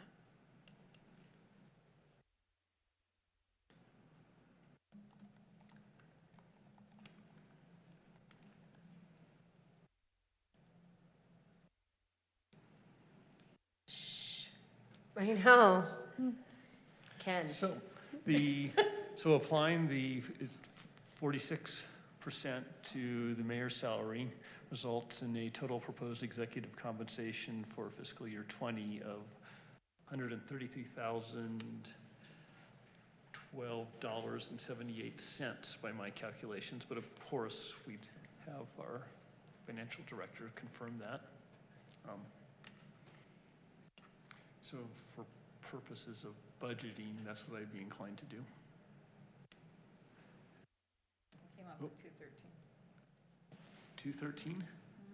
So each council, this is based on the option we're looking at right now, which is to include health insurance benefits and then keep the base salary, but add the 2% COLA for both mayor and council, correct? Right.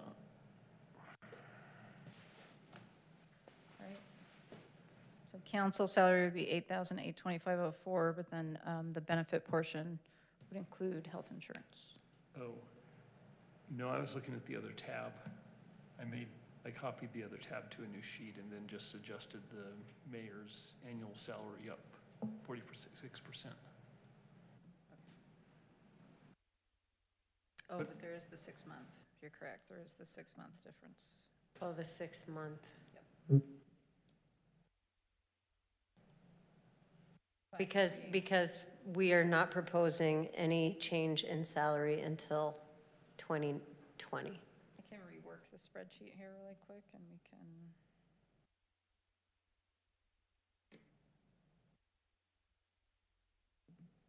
If you want to keep talking, Kaylin, I can fix this. About anything you want. Floor is yours. Yeah. Should we try to call Mike?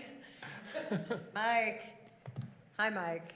Well, I guess I have a few questions for the group. So what are people's expectations with this? If it does increase, is your expectation that people continue working at the level they are? Are you expecting people to work at a full-time basis, or? Do you have a copy of this, Rachel? I'll fix it later. My expectation Okay, because this isn't what I was thinking. we're catching This isn't up what and that we'd be at the No. same level. Tell me what you were thinking and I will add it in. It was just adjusting the mayor's annual salary up 46%. So the only change was to that cell. And basically, I just multiplied that. It was equal, Oh, I see. Just change this entire number by 46%. yes, by multiplying the council pay by 1.46, yes. So just like that? Yeah. But I could have been confused about what I was doing, so. So Mike is out. Much less what the council's intention is. It's a whole different option. Oh, so what are you saying there? What? Well, I'm still in favor, I'm in favor of this. As I said before, I'm in favor of this. Oh, I see, yeah. And if council members want to get health insurance, they can take some or all of their annual salary in the form of health insurance via the city. And the mayor makes proportionately more.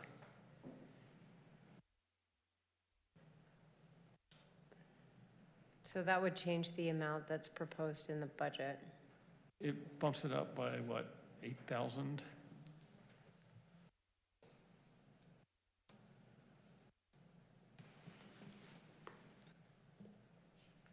But it seems like there's several different leanings Yeah, on the table. so go back to the history tab and put the Kalen idea. Like, do you want me to call that the Ken option? Yeah. The cornhole Ken the cornhole shark option.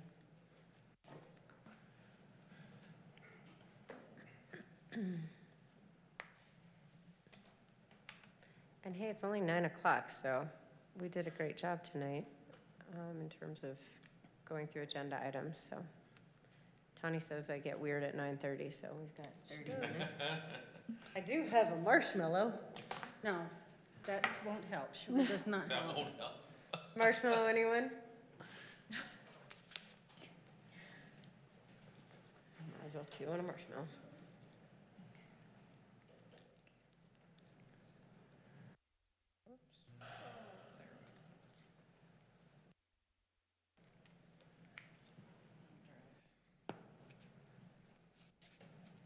Okay, so these amounts that we're looking at are for 12 months. Just keeping in mind that the other spreadsheet has the 6-month proration so that it would be January through June versus July through August would be your old rate. But I think it's helpful to see it for 12 months because going forward. Right, it would be. That's what is, yeah. Also, Mike is gone. He says later. Thanks for your patience. So would you like to see the total amount of each option, or do you want total amount of each option by mayor and total amount of each option for council? What's helpful for you? The latter is better for me. Okay.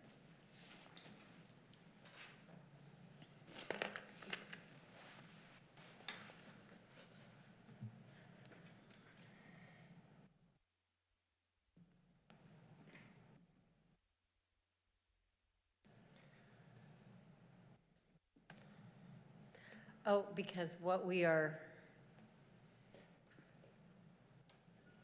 putting there is not total in pocket, but total that needs to be budgeted, because it includes things that we as a city are required to pay, such as workers' compensation, FICA, employer taxes, right?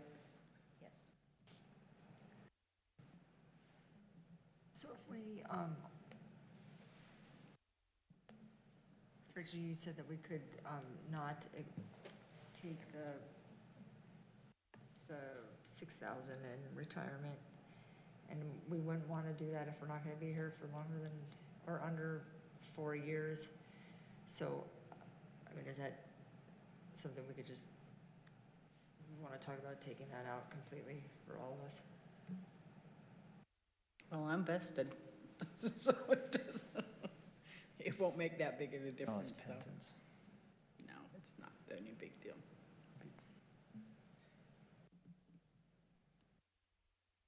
Well, and let's just try to remember, like, as much as it feels about us today, it's about, 2020?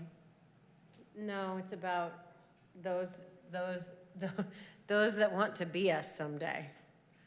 Those that want to run and receive benefits and sit at this funny table, this funny shaped table. Till the wee hours. Into of the the wee night. hours. Yes. Okay, so kind of focusing back, so we've got Karen's option, we've got Kaylin's option.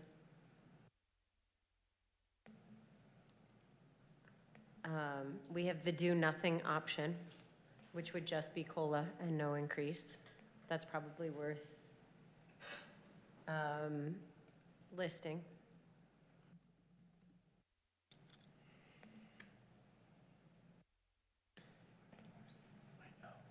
How come mine's more than yours? I'm always cheaper.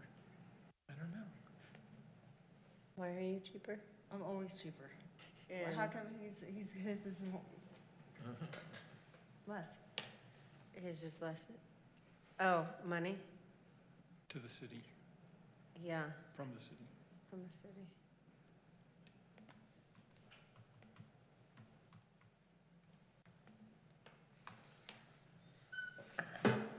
Wait, so it's, yeah.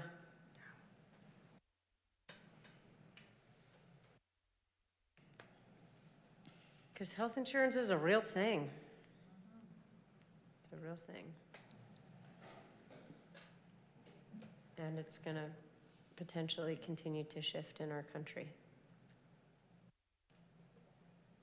And businesses are all having conversations about health insurance and how to compensate employees. Are there other options, or are these sort of the three prevailing options? Want me to plug in what's budgeted? Or we Yeah, have that on the- yep, that would, how are you gonna do that? Just the 25-25? What's currently in The proposed, yeah. But you know, I don't think that's sitting right with anybody, so I don't know that that's. None of this is sitting worth right it. with me. I really just don't understand what, these positions are not like staff positions. Even though we have historically had health insurance, they historically have a stipend. We don't get necessarily a wage, it's a stipend for what we do.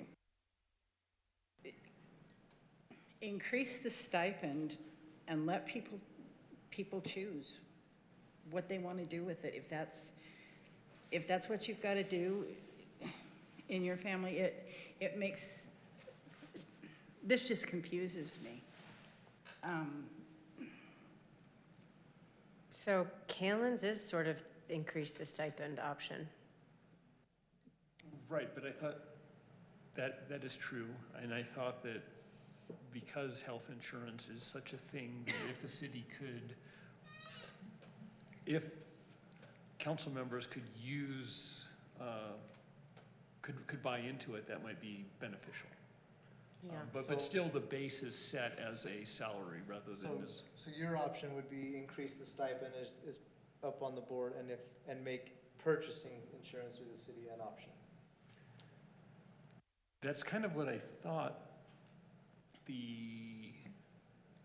what's on the proposed sheet was, but maybe I'm just confused. So, I mean, it seems like it's based around what insurance for a family of four would cost, which is kind of predicated on it. Or a family of 3, it's anything over 2, is that correct? Yes. There's the 1, there's the 2, and then that over 2 category. And that is a possibility if we proceed with adding council in as a defined category eligible for insurance. If that was the option that you wanted to use, then yes, you would still be eligible for the insurance. You could use your wages to purchase the insurance. Right. And then that's equitable that way. All right, so we've got 3 options, and we've got a public hearing, but Rachel needs a number to put toward the public hearing. So I think what we're selecting at this point is perhaps what she can put for public hearing, which after hearing from the public, we may amend. So, Or if no one said anything, you could still amend. or we could still amend if no one says anything. So what option would we like to present for the public hearing?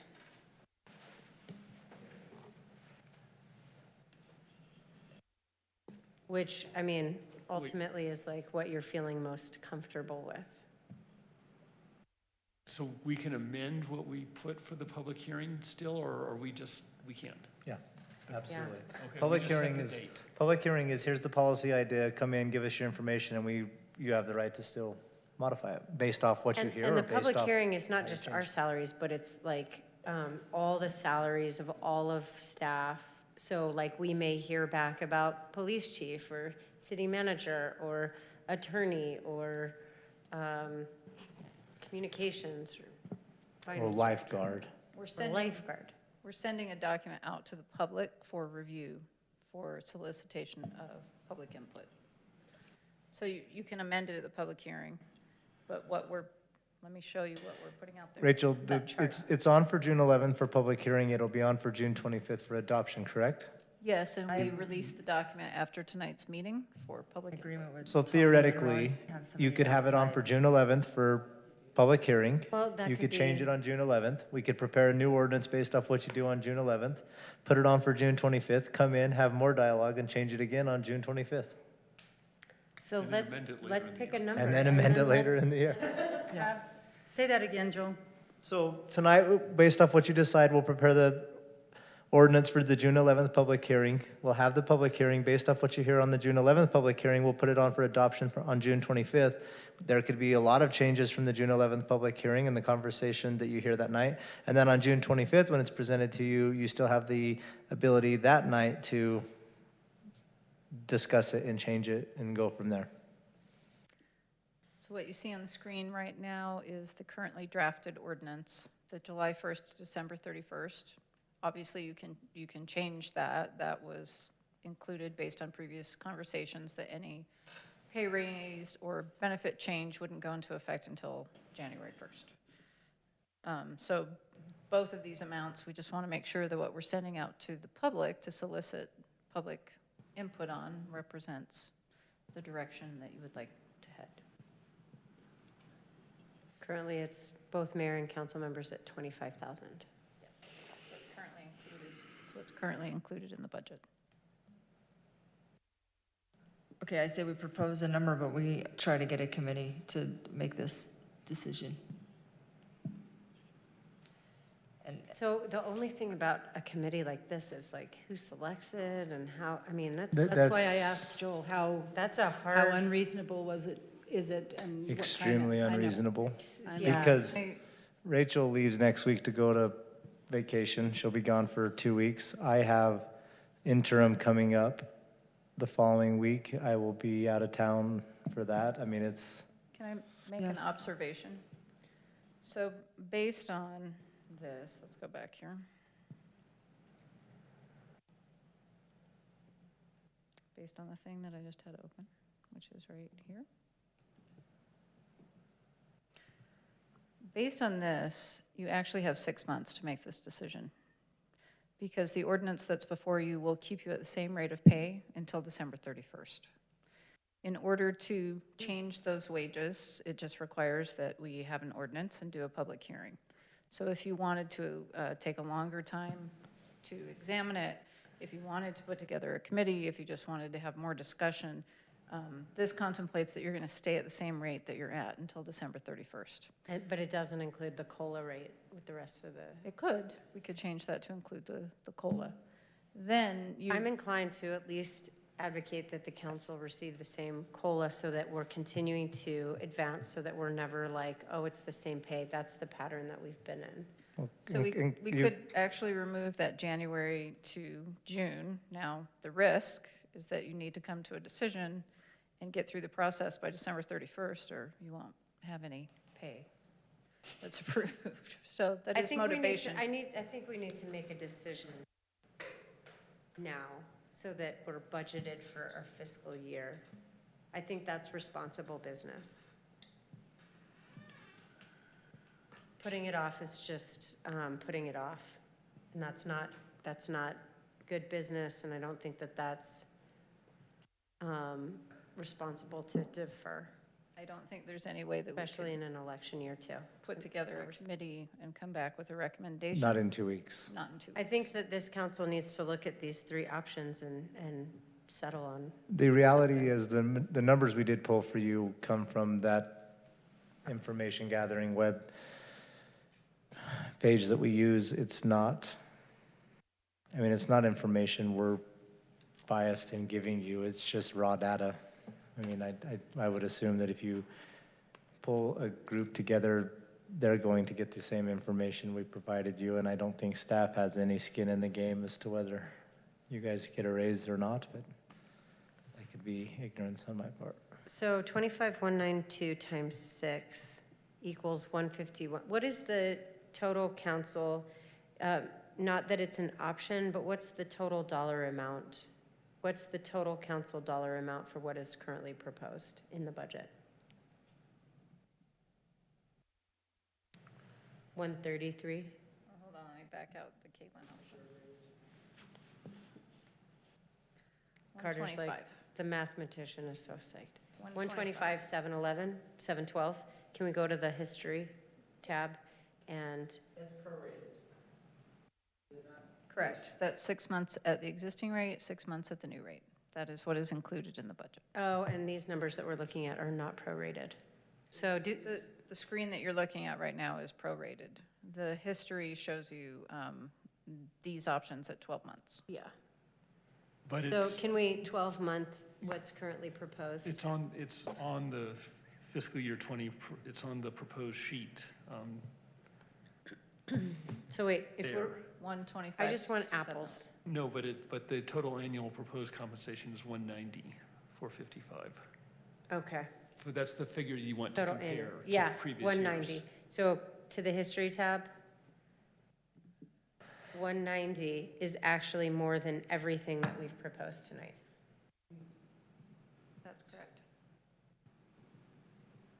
There's no total for, does total council How's also that add possible? mayor in there? Yes, it does. This 190, 455 includes mayor and 5 council members. I meant on the other side. Oh. No one wants to give you credit for being a member of the council. I don't belong. Oh, I see. That what just happened, yeah. Total. Thank you, Carter. Accountability. Keeping us transparent. And so then the comparable number is?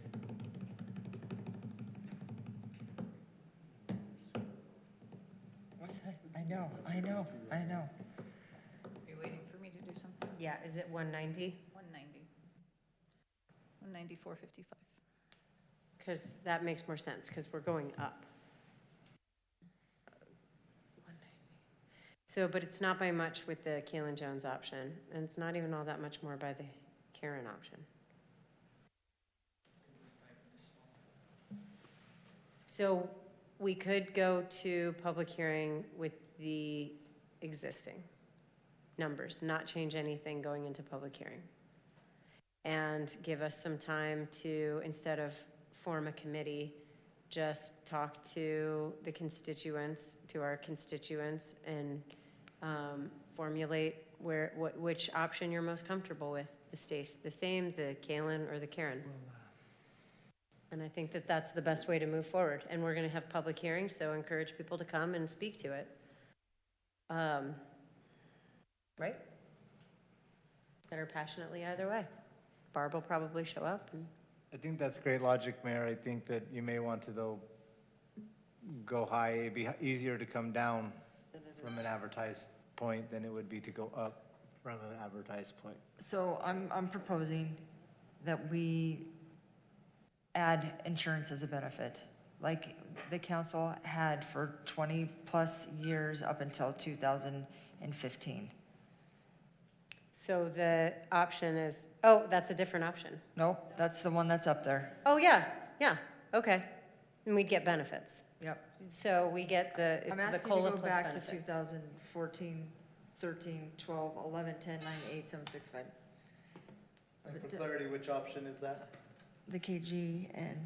Sounds good. So that's what we'll use for, So the total cost, though, Karen, is $213.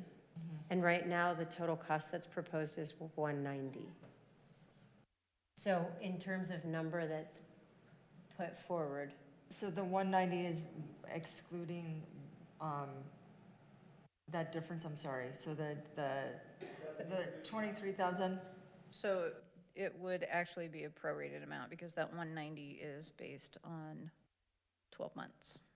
Right, well, all of these would be prorated. Right, so it wouldn't be, it would be actually, instead of a 23,000 difference, it would be 16,500. But if somebody's like, what's the pay change? A You would benefit. You would say it's just benefits. It's insurance Just benefit. adding benefits. But then, like what Tani was saying, is that it might be more equitable to do the health benefit equivalent as opposed to health benefits. Well, I'm telling him to call you. You know, do you understand that? Yeah.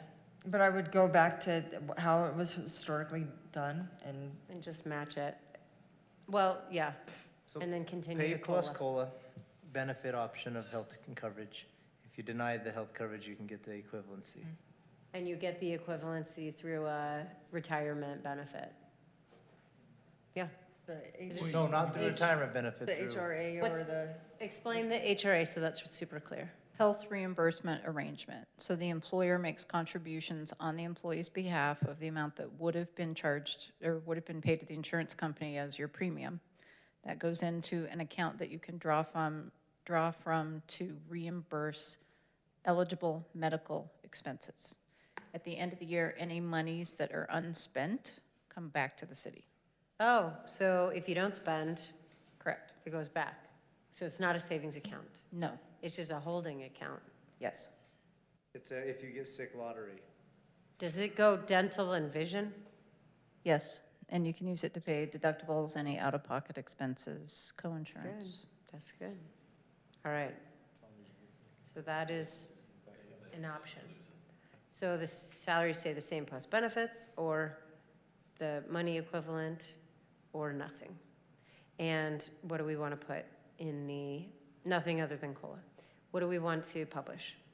Y'all, let's decide. This is not deciding the salaries, but it's deciding what we're putting forth to the, and Joel, what you said is I think maybe go high, so maybe go the what I would recommend if you're picking between these three options is you go the KGN option for what you're going to advertise. That way, if you come down, it doesn't look deceptive. It doesn't look like you gave a low number and then ran it up. It looks like you gave the ceiling and climbed down from there. Well, and alternatively, if we decided to go with the health insurance equivalent, those benefit numbers would go into, could be converted to salary anyway, so that's probably a safe number. So in terms of advertising it to the public, is it going to say, is it going to spell out, can you go back to that?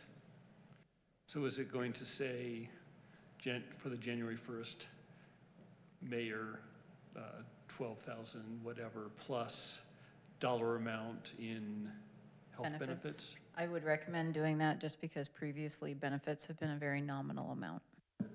Well, and even this chart is misleading because from July 1st to December 31st, my pay is going to be $6,333.33655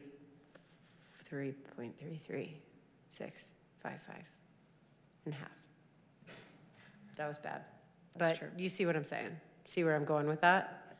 So maybe we can be, because this is a chart that we get to publish, right? So maybe we can publish it if we're going to do the breakdown. Instead of annual amounts, do the actual do costs. what the Yes. allocated amount is.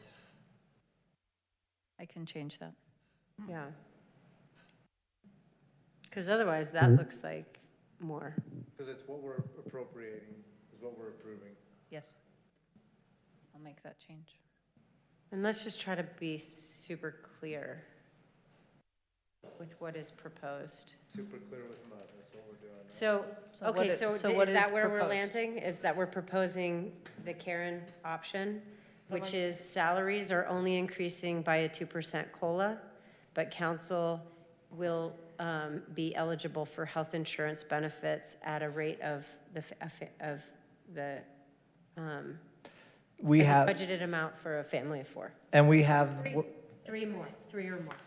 Sorry. Yes. and we have what the I don't know. policy is, what we want it to be. So if that number, just because this is going to go online, and that number will change as we finalize exactly what it's supposed to be, or is that it for sure?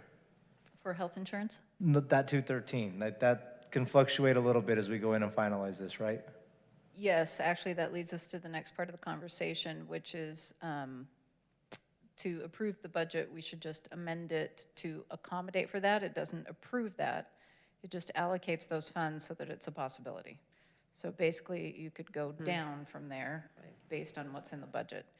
So let me just run that really quick. So what Rachel's saying is the budget would be approved to have that amount allocated, and then in June 25, when you adopt the ordinance, which is your pay scale, if you adjust it down from there, that's when you would actually approve what you're getting in salary and benefit, even though it had been appropriated in the budget. Okay. You guys are like, we've explained this to death. We're good. Wow, it's only took an hour. It's gonna look nice. It's got to on make paper. sense. That's it. And so maybe Rachel, before we publish anything, we can just get a few eyes on it to make sure that it's Definitely. as sandstone as possible, not mud, but hardened and slick rock. Okay. There it is, 9:30. I went weird. You did. Okay. Early. So, but it seems like everything else is good with budget, and so what do you So- need from us? In order to include this option in the pay ordinance going to public hearing, should you choose to approve the budget tonight, you would just need to include amendment to the motion that we increase. Well, we don't have a motion right now. Do you want me to wait until you have a motion? No. Okay. We just need to increase the executive budget by $11,395. Would someone like to make a motion?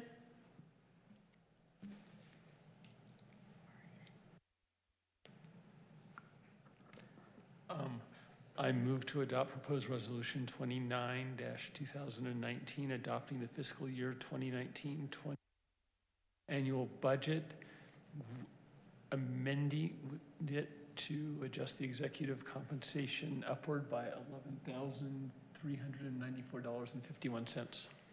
Thank you, Kalen. Is there a second? A second. Thank you, Karen. Any final discussion about budget? All those in favor? Aye. Opposed? No. Me. Oh, look at that. Aye. Moving on. So we are at 11, approval of the bills against the city of Moab. Second time that we had that talk today, actually. Wow. Is there a motion? There's a motion. I move to approve the bills against the city of Moab in the amount of $422,159.84. Thank you, I'll Kalen. second. Thank you, Karen. Any fun bills? No. Okay, all those in favor? Aye. Aye. Aye. Motion passes 4-0. Is there a motion to adjourn? So moved. Thank you, Tawny. Second? Second. Thank you, Kaylin. All those in favor? Aye. Motion passes. We're adjourned. Joel, were we supposed to all check in with you before we left? Yes, just real Okay. quick. Individually? Rachel, nice spreadsheet work on the fly. On for me sort of way.